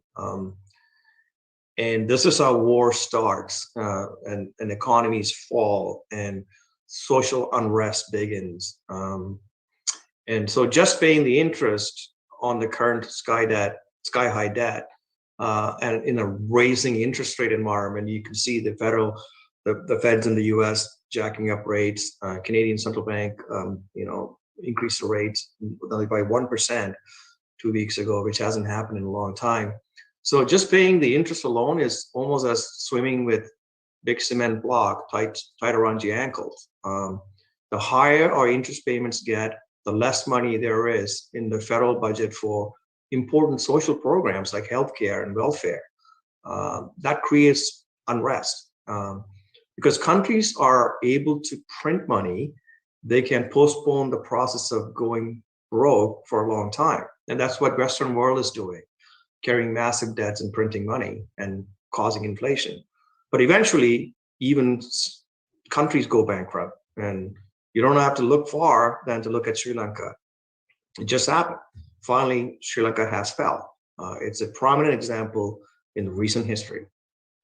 That country's bankruptcy decimated the wealth and savings of millions of citizens, which caused unrest. Or consider Greece a few years ago, following the economic meltdown in 2010. Greece was rescued with one of the biggest financial bailouts in history.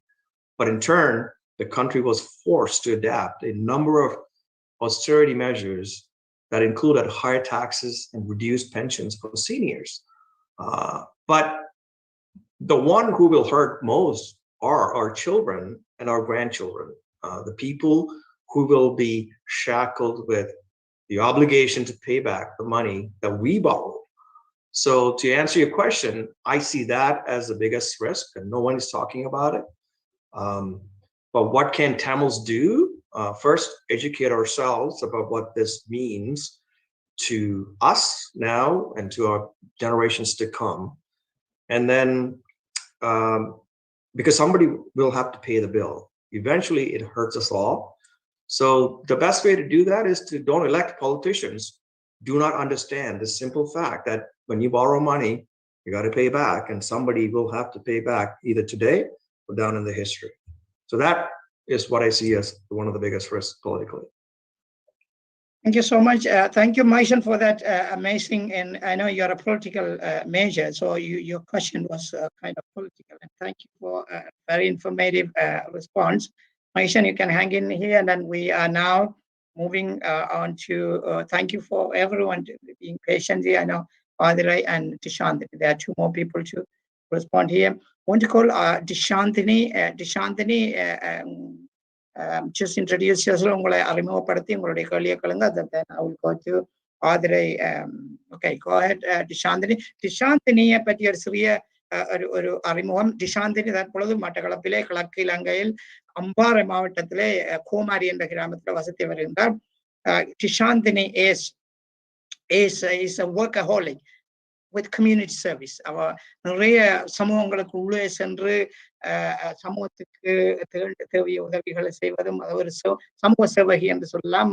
Above all, she is a professional artist. She's a great artist. I think she's drawing your figure while you are sitting here, Mr. Ratnavel. She has ஏற்கனவே உங்களை வரைஞ்சிட்டாங்க. So she is a portrait artist. And she has been teaching at the university and as a part-time and the former instructor of art instructor. Dishantini, and thank you so much for coming here. உங்களுடைய சேவை, உங்களுடைய சமூக சேவை எல்லாமே நாங்கள் வியப்படைகிறோம், பாராட்டுகிறோம். உங்களை அறிமுகப்படுத்திவிட்டு உங்களோட கேள்வியை கேளுங்க. இதற்கான இறைவனுக்கு நன்றி கூறிக்கொண்டு தாய் தமிழ் உறவுகள் அனைவருக்கும் இந்நேர பணிவன்புடனான வணக்கங்களை தெரிவித்துக் கொண்டு ஐக்கிய அமெரிக்காவில் இயங்கிக் கொண்டிருக்கும் கல்வி புத்தாக்கம் தலைமைத்துவம் மற்றும் சமூக சேவை அமைப்பின் ஸ்தாபகர் ஞானம் சார் ஐயாவினூடாக இந்த இணைய வழி, அதாவது இந்த கருத்தாடலில் என்னை கலந்து கொள்வதற்காக வாய்ப்பளித்த ஞானம் சாருக்கு மனம் நிறை நன்றிகளை தெரிவித்துக் கொண்டு நான் எனது பேர் டிஷாந்தினி நடராஜா. தாயகத்திலே அம்பாறை மாவட்டத்தில் கோமாரியணி கிராமத்தில் வசித்துக் கொண்டிருக்கின்றேன். என்னுடைய கல்வியை எடுத்துக்கொண்டால் சுவாமி விபுலானந்தா பல்கலைக்கழகம் மட்டக்களப்பில் இருக்கின்ற சுவாமி விபுலானந்தா பல்கலைக்கழகத்திலே விஷுவல் அண்ட் டெக்னாலஜிக்கல் ஆர்ட் அந்த துறையிலே BFA முடிச்சிட்டு அங்கேயே ஒரு வருடம் தற்காலிக விரிவுரையாளராக கடமையாற்றினேன். பின்னர் வேறு அரசாங்க தொழில்களில் ஈடுபாடு குறைவாக இருந்ததனால் ஓவியத்துறையிலும் சமூக சேவையிலும் அதிக ஈடுபாடு இருந்ததனால் தற்பொழுது ஓவியாகவும் அதனோடு இணைந்து சமூக சேவையாகவும் சேவையாற்றிக் கொண்டிருக்கின்றேன்.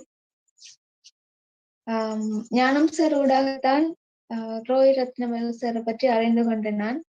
அதன் பின்னர் உங்களை நான் நேரில் பார்க்கல, அதனால உங்களோட காணொலிகள் சில பற்றி பார்த்தேன். மிகவும் ஆச்சரியப்படக்கூடிய ஒரு விஷயமாக இருந்தது.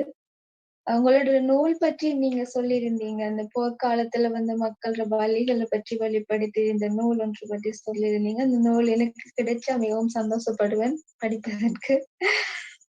மற்றது உங்களோட அந்த கடின முயற்சி, அதனூடாக நீங்க முன்னேறி வந்த வாழ்க்கை பாதைகளை பற்றி நீங்க சொல்லியிருந்தீங்க உங்களோட காணொளிகள்ல. அது மிகவும் எனக்கு ஒரு மிகவும் மோட்டிவேஷன் தரக்கூடியதாக இருந்தது. நான் இருக்கிற நிலையை பொறுத்த மட்டில் சொல்ல போனால். தொடர்ந்து உங்களுடைய மற்ற வீடியோக்களை பார்க்க வேண்டும் என்றால் எனது ஆர்வம். இன்றுதான் அதை நான் முழுமையாக பார்த்து கொண்டு வருகின்றேன், நேரமின்மையாலும் கூட.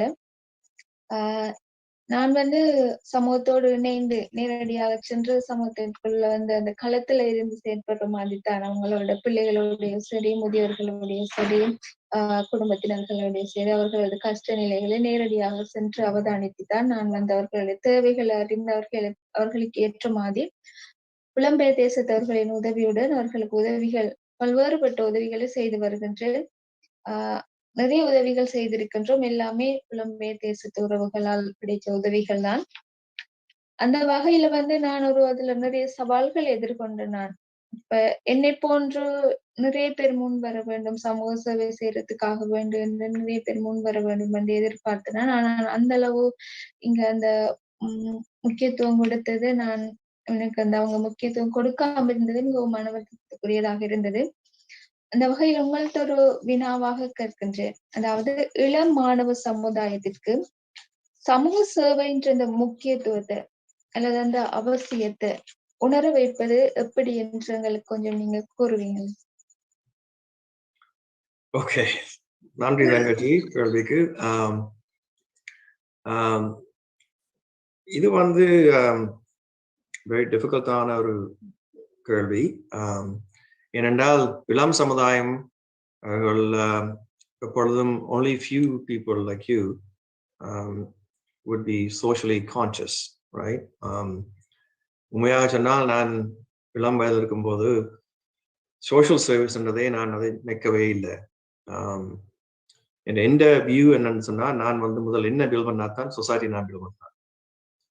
So while it's important and I congratulate பாராட்டுக்கள், நீங்கள் சமூக சேவை செய்வது விவேகானந்தர் சொன்னது ஒரு மக்கள் சேவை, மகேசன் சேவை என்று even Mr. Gnanasegaran has mentioned that. So yeah, like service to society is like service to God. But நான் முதல் சொன்னேன்ல, இளம் வயதில் இருக்கும்போது காசும் நேரமும் இருக்காது. The only two things you can give to society, time and money. And when I was very young, I didn't have time, I didn't have money. நான் 3 வேளை செய்த நான் ஒரு நாள்ல. அப்ப எனக்கு ஒரு டைமே இல்லை, அதுக்கு விட யூனிவர்சிட்டிக்கும் போகணும். ஸோ அந்த டைம்ல நாங்கள் சமூக சேவை நான் செய்தேன்னு சொன்னால் போய். ஆனா நீங்கள் இப்படி செய்யறது எனக்குமே அதிசயமா இருக்கு. How you can actually do this, and so I admire that. So you inspire me now. So the advice to young people is, I don't even know what the advice is, to be honest. Not every questions I can answer. But I would say maybe because I never thought about social service, இளமையா இருக்கும்போது social நான் நிற்கவே இல்லை. செல்ஃபிஷாக எப்படி நான் முன்னுக்கு வரலாம்னு முதல் பார்த்தது இல்லையே, நான் சொசைட்டியை முன்னுக்கு வந்தோம். I would say maybe நீங்கள் லைக் மைண்டட் பீப்புள், உங்களை மாதிரி ஆக்களை பிடிச்சு as a group show what you're doing. That may inspire better young people to join you and lend a hand. And the ones you're going to find that will initially join you, probably they honestly feel like you do and want to give to society somewhat to help on.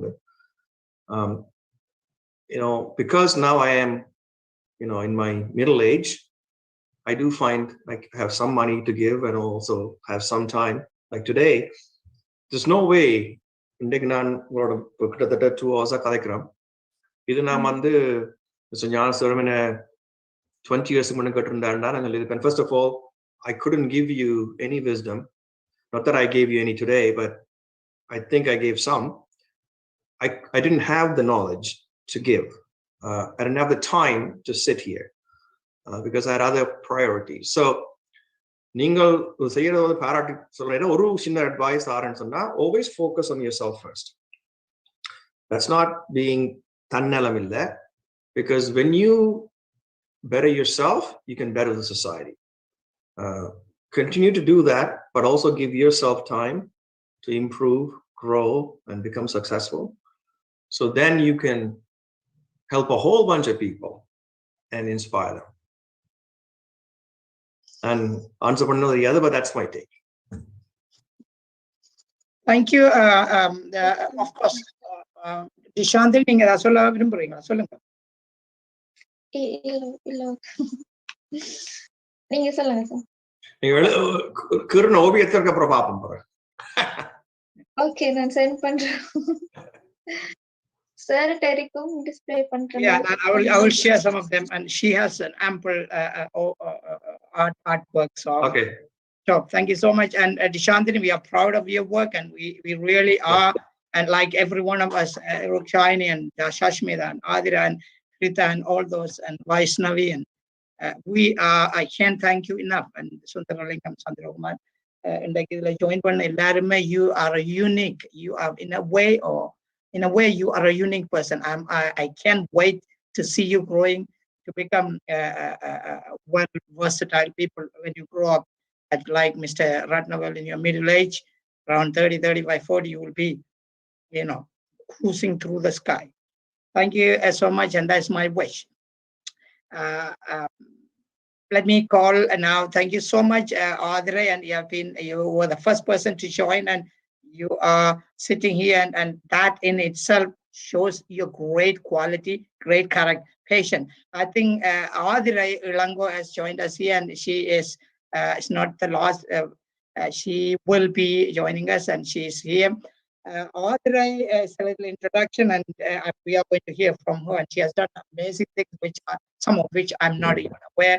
But as much as I know, Audrey is a sports star. I always call her soccer star. She has done, and she even visited United States at one point in time, and I went there to watch her playing soccer, and that is how it starts. And there she grew up with all the personalities, and then she, on the other side, she has been growing her leadership skills. Audrey, and we are so proud of you, and you're not only you, and you have been doing great outreach work among the youngsters in the community, right? And tell us what you are doing, and then what is going on around you now, and then you can ask your question. Thank you, Audrey. Thank you for that introduction. First, I want to say thank you to Mr.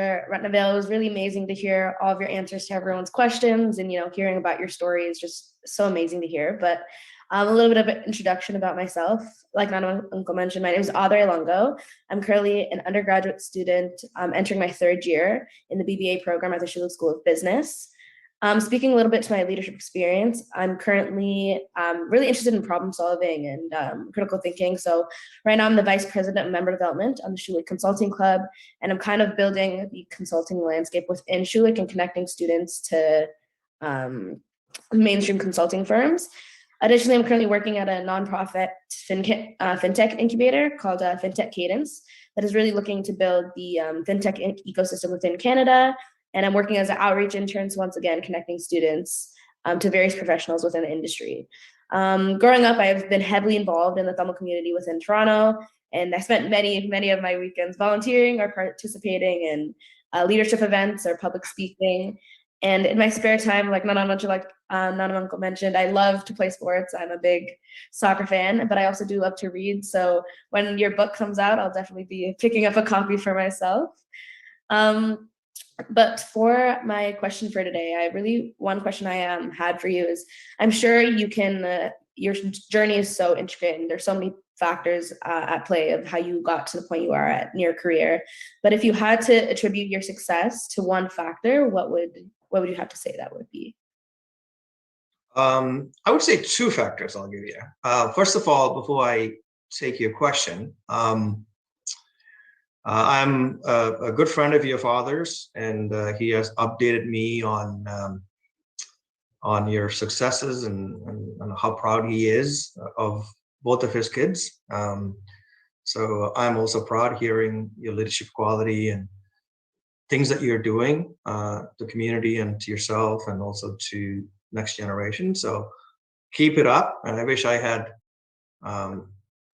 the knowledge and wisdom at your age that you have. So you're on a better trajectory than I was. And in fact, I would say collectively, every single one of you in your own right have inspired me today.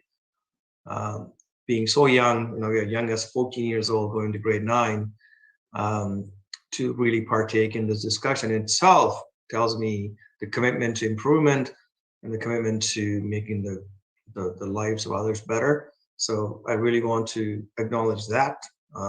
So now to your question, what are the attributes that I had that helped me to get where I am today? I would say 2. They kind of go together in some sense. They both start with the same letter, resiliency and risk-taking. They kind of go together. Resilient people are risk-takers inherently. And so for me, when somebody tells me, the best way to get me to do anything is to tell me that I won't be able to do it. If someone tells me, no, you can't do this, then that gets me like even more jazzed up and I want to prove them wrong. So, and I shared this in the book, before I came to Canada, my mother was taking me around in the town of Point Gaudreau, where I grew up, spent most of my teenage years. Even though I was born in Colombo, we moved there because of the riots. Amma was taking me around to tell all her family that I was going to Canada. So one of her uncle, who was not a nice person, said, and I'll say it in English because he said it in Tamil. He said, this guy amounted to nothing here in Sri Lanka. What is he going to do in Canada? And I never forgotten that. And today I am 50 plus years old. I think about it all the time because I actually should be thanking him for saying what he said, that I won't be able to amount to nothing. That was exactly what his words. So that gave me that hunger and the fire to prove him wrong. And the resiliency that I built from that, whether I've been through prison, whether I lost a deal in business, whatever, I never backed down. And so never back down. And I always say, when you're on your back foot, don't negotiate, hit first. I'm that guy. When I'm on my back foot, I never negotiate, I hit first. The other is risk-taking. And I think you're doing some of that already. When I was only 24 years old-ish, our company went public, CI, with a $25 million offering, $11 a share. I borrowed and begged, robbed, whatever, to come up with a pool of money to invest in the company at a very young age. Now the company is 3,000 people. We manage so many dollars. Our company the stock was the best performing financial stock for a while on Toronto Stock Exchange. I never sold a share, ever. I bought more. And the reason I did that is, and I would tell this to everyone here, young people, is that working for someone isn't going to empower you. You have to be an owner, not a worker. So always try to own something, have skin in the game. But take the risk and invest in it. Because I jokingly say nobody washes the rental car, right? If you owned your car, you'll clean it, keep it nice and shine it. I don't think anyone rents a car and then takes it for a car wash, do they? No one. So that's it, resiliency and risk-taking. Those are the 2 things. They're interconnected in some level. So don't ever let anyone tell you that you can't do anything. You decide for yourself. And I always say, never receive counsel from unproductive people and never discuss your problem with someone incapable of contributing to the solution, because those who never succeeded themselves are always first to tell that you can't do it because they can't do it. So that would be my 2 things. You're on mute. Okay, thank you. Sorry about that. That's okay. This is amazing, and this session is and due to the time constraint. Audrey, you have rocked it, and thank you so much for waiting patiently, and all your questions are amazing, and this is more educational. This is like one thing I want to tell you before we're about to end this Zoom gathering, and I definitely have to thank each and every one of you by looking at each one of you and your presence here today, your contribution together with Mr. Roy Ratnavel. I'm sure these youngsters have inspired Mr. Ratnavel. I know he's always a businessman. He's looking at the stock exchange and the computer, but now he has seen the face of these young, beautiful, old and beautiful people here who are surrounded in our community in the diaspora. This is who we are. We are resilient. We are powerful. We have all what it takes to be on the world stage and go for it and rock the stage, rock the world. And I really want to say, and while saying that, I also want to say, look around how other people are doing. Please share at least something that you have with others. That's what I always ask people. Right?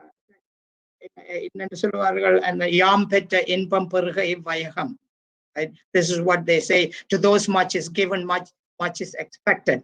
So when we are blessed with knowledge and money and time, it's nothing wrong to share a little bit of it with others who are less fortunate or underprivileged people. That's what I don't force people, but I do that.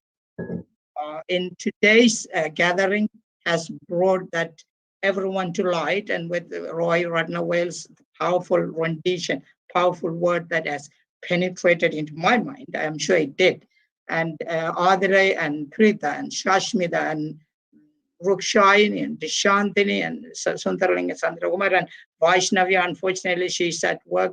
Vaishnavi, we want to thank you for your time. I know you just appeared a little, and that is good enough for us to have your presence here. Thank you so much. And I want to thank all the parents who have allowed you to be here, and you guys are doing great. And with that said, I want to get one opinion from one of the audience here. Stephen Blanco is sitting here. I want to ask him to say words of wisdom.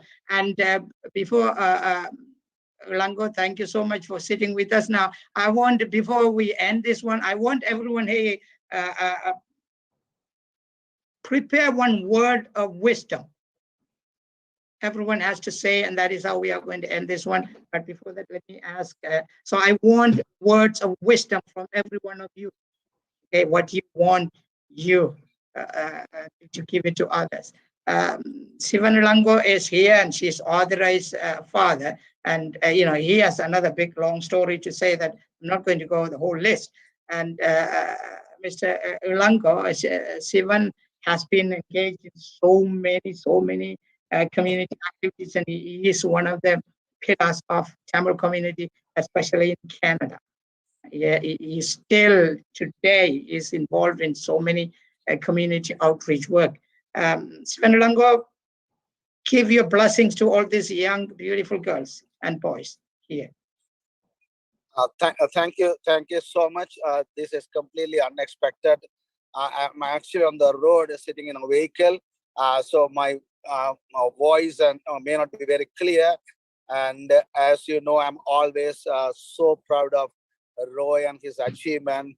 As someone from the corporate, from North America corporate sector, I can easily relate to the challenges and the barriers that are there for someone like us to overcome, to reach to the level that Roy has reached. And we read in the books and read in the magazine and the newspapers about so many people's success story. And here we have a living example, Roy's success story, which is an outstanding one. And also his book is certainly going to be an outstanding one.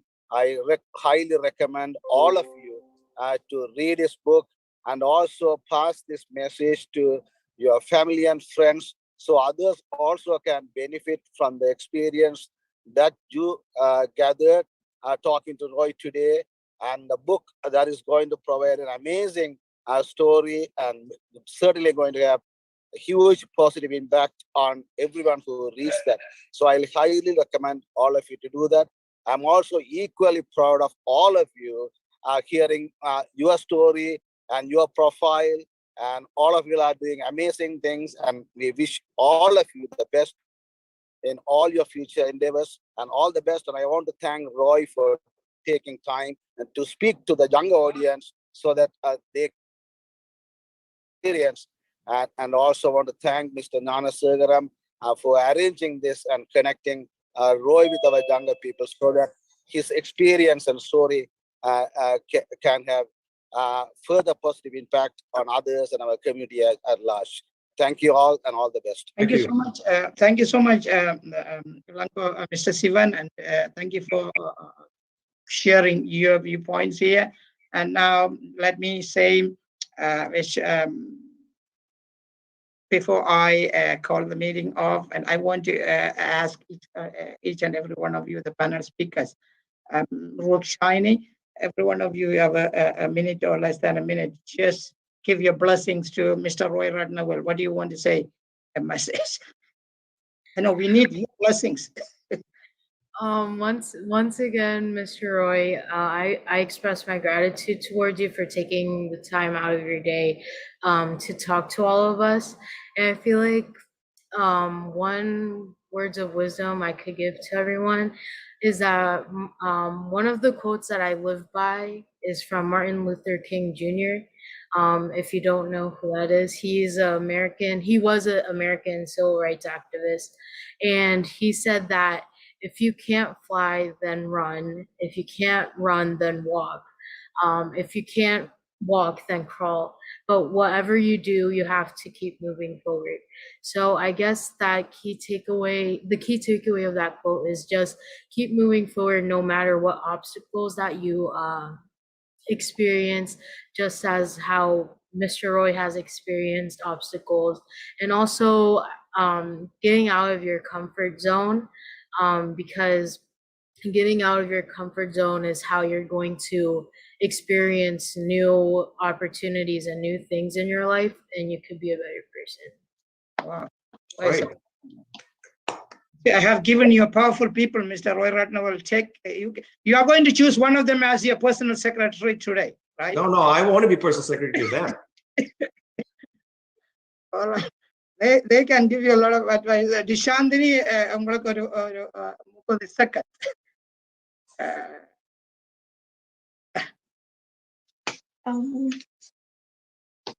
இந்த 2 மணித்தியாலங்களும் அதாவது இங்க வந்து இப்ப இரவு 12:30 ஆயிட்டு.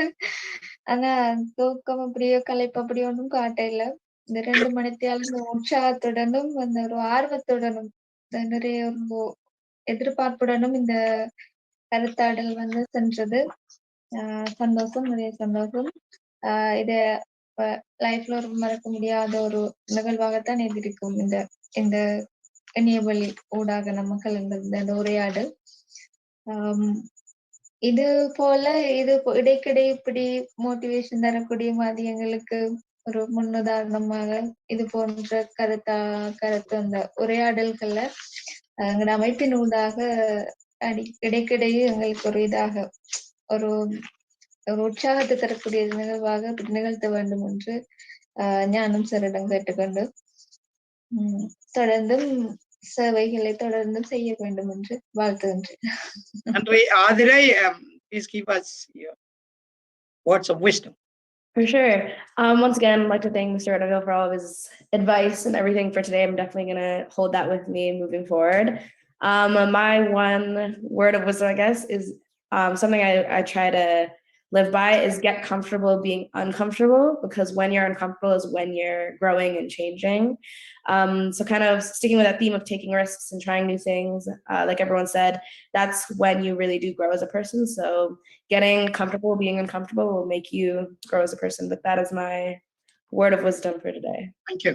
Thank you, Audrey, and it means a lot to all of us here. Thank you for your presence. And Shashmita. Hi, thank you, Mr. Ratnavel, for taking the time and answering my questions. And your story and what you said today was really inspiring. And I've learned a lot from what you said. I don't really have word of wisdom, I guess, but maybe like words of encouragement would be like, never give up, don't stop believing, because what you've went through is inspiring. Like even there's ups and downs, you can still achieve your dreams and goals. So that's something that I would say. Yes, the next is Prita. Thank you very much. இன்னைக்கு முழு நாள் உங்களோட நின்று காய்ச்சி motivation கொடுத்ததுக்கு German ஒரு German writer ஒரு சொல்லுவார், paths are made by walking them.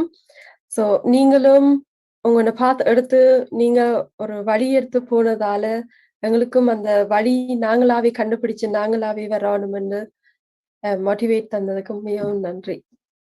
You're welcome.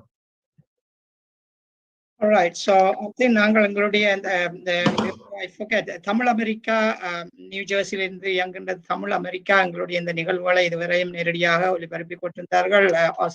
Mr. Austin, on behalf of the Center for Education, Innovation and Leadership, and I really want to thank Tamil America for their time, their precious time.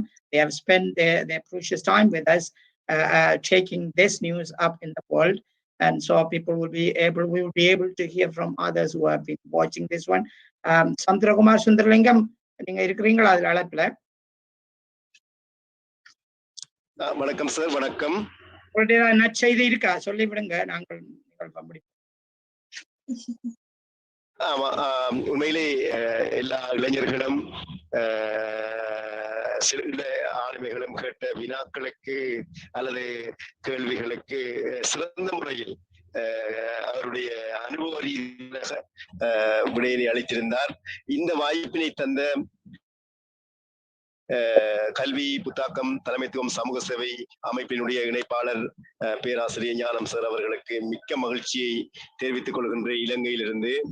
ஏனென்றால் அவர் எல்லா ஆளுமைகளையும் தேடி ஒருங்கிணைத்து அவரும் ஒரு வழிகாட்டியாக இருந்து எங்களை வழிநடத்தி கொண்டிருக்கின்றார்.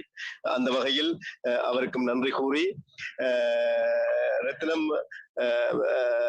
ரோய் ரத்னம் அவர்கள் எங்களுடைய மாணவர்களுக்கு கிழக்கு பல்கலைக்கழக மாணவர்களுக்கு ஒரு தடவை இணைய வழியினூடாக இவ்வாறான அனுபவத்தினை பகிர வேண்டும் என்று, இந்த அமைப்பினூடாக பகிர வேண்டும் என்று நான் அன்புடன் கேட்டுக்கொள்கின்றேன். உண்மையிலேயே சிறந்த அனுபவம், மகிழ்ச்சி. நன்றி. நன்றி. மிக்க நன்றி. எங்களுடன் இங்கே ஆரம்பத்தில் இணைப்புல இங்க இருக்கிறார் சிவானந்தி கணேசராஜன். நீங்கள் இருக்கிறீங்க. சிவானந்தி, நீங்க ஏதாவது சொல்ல விரும்புறீங்களா? நாங்கள் before we call it a day, நீங்கள் ஏதாவது நற்செய்தி உங்கள்ட்ட இருக்கா? வணக்கம். வணக்கம் அனைவருக்கும் வணக்கம். சிவானந்தி, சாரி பண்ணிக்கோணும். சிவானந்தி, கொஞ்சம் வீடியோல கொஞ்சம் பின்னுக்கு தள்ளி இருந்து பேசுங்க, உங்களுடைய முகம் நல்லா கிட்ட வருது. சிவானந்தி லண்டன்ல இருக்கிறா, வைஷ்ணவியினுடைய அம்மா. she has been staying here till the end. So சொல்லுங்க. அனைவருக்கும் வணக்கம். வணக்கம் ரோய். முதலாவது எனக்கு உங்களை எப்படி உங்களோட அந்த அறிவு பிடிச்சதுன்னு சொன்னா, நீங்க வெரி சிம்பிளா அந்த புலம்பெயர்ந்த வாழ்க்கைய கொண்டு விண்வெளி வாழ்க்கையோட ஒப்பிட்டு சொன்னீங்க. மிகவும் எனக்கு அதை டச் பண்ணிச்சு, ஹார்ட் டச் பண்ணிச்சு. உண்மையில புலம்பெயர்ந்த வாழ்க்கை எங்களோட தாயகத்துல இருந்து வாழ்றதும் புலம்பெயர்ந்த வாழ்க்கையும் சரியான டிஃப்ரெண்ட். அப்ப அதை மிக எளிமையாக புரிகிற மாதிரி விண்வெளி வாழ்க்கையோட ஒப்பிட்டது உண்மையில அது எனக்கு ஒரு சரியான ஒரு சந்தோஷமா இருந்தது. வாழ்த்துக்கள் ரோய். நீங்க இந்த இவ்வளவு கடுமையான காலத்திலையும் நீங்க விடாமுயற்சியோட ஒரு ஸ்டெடியா நின்றதுக்கு உங்களோட இந்த மன தைரியத்தையும் நான் பாராட்டுறேன். வாழ்த்துக்கள் ரோய். அதே நேரம் இன்னொரு விஷயமும் சொல்லியிருந்தீங்க, அந்த வாழ்க்கை அலை அலையாக அடித்து கொண்டே இருக்க வேண்டும். அது உண்மை. அது உங்களோட தமிழ் எல்லாம் எனக்கு ரொம்ப பிடிச்சிருந்தது. Very nice. ஞானவண்ணா, வாழ்த்துக்கள் ஞானவண்ணா. அப்படி ஒரு பெரிய ஒரு ஆளுமையை கொண்டு வந்து விட்டுருக்கிறீங்க. ரோய், நீங்க நிறைய எங்கட இலங்கை தமிழ் அந்த தம்பி சொன்ன மாதிரி பல்கலைக்கழக மாணவர்களா இருக்கட்டும், இளம் தலைமுறையினருக்கு நீங்க உங்களது பேச்சு வந்து கட்டாயம் வேணும் ரோய். அதை நான் வரவேற்கின்றேன். மிக்க நன்றி ரோய். நன்றி, வணக்கம். நன்றி சிவானந்தி கணேசராஜன் லண்டன்ல இருந்து. நாங்கள் இப்போது எங்களுடைய நிகழ்வுக்கு முடிவுறும். என்னுடைய ஒரு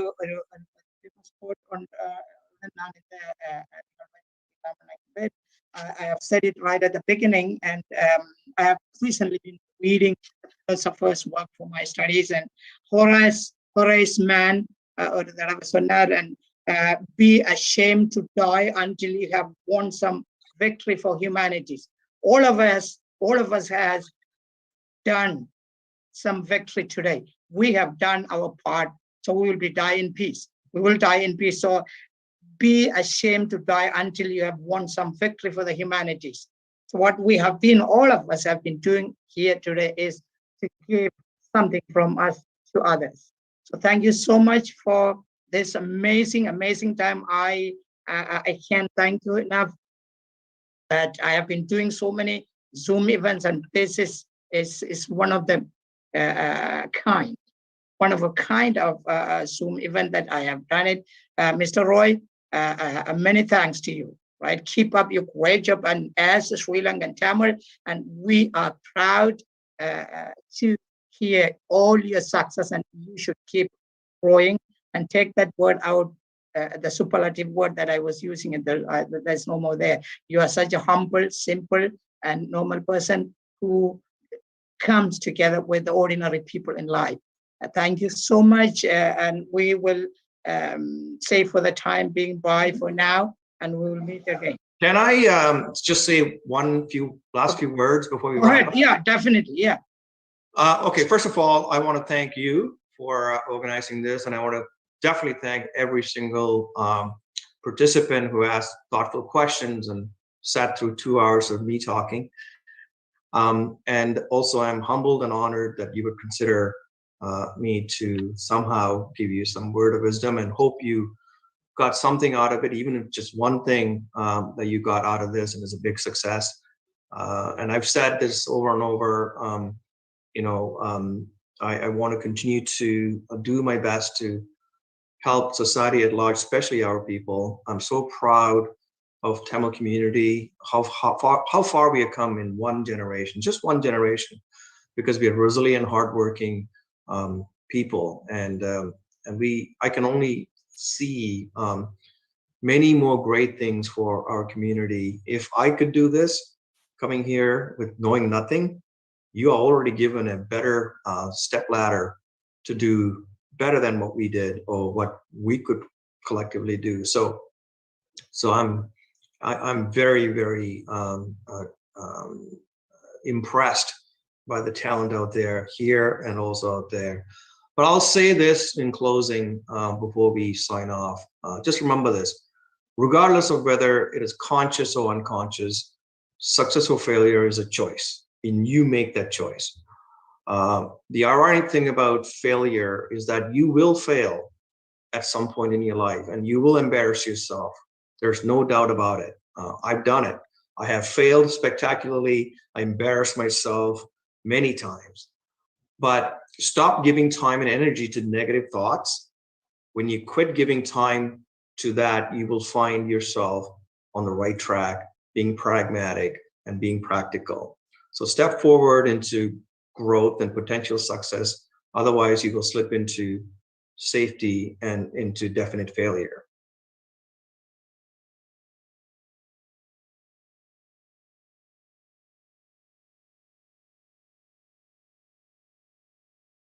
So choose every step toward pursuing your life, your goal. Will bring with fear and unknown. And I've been through it, you'll go through it.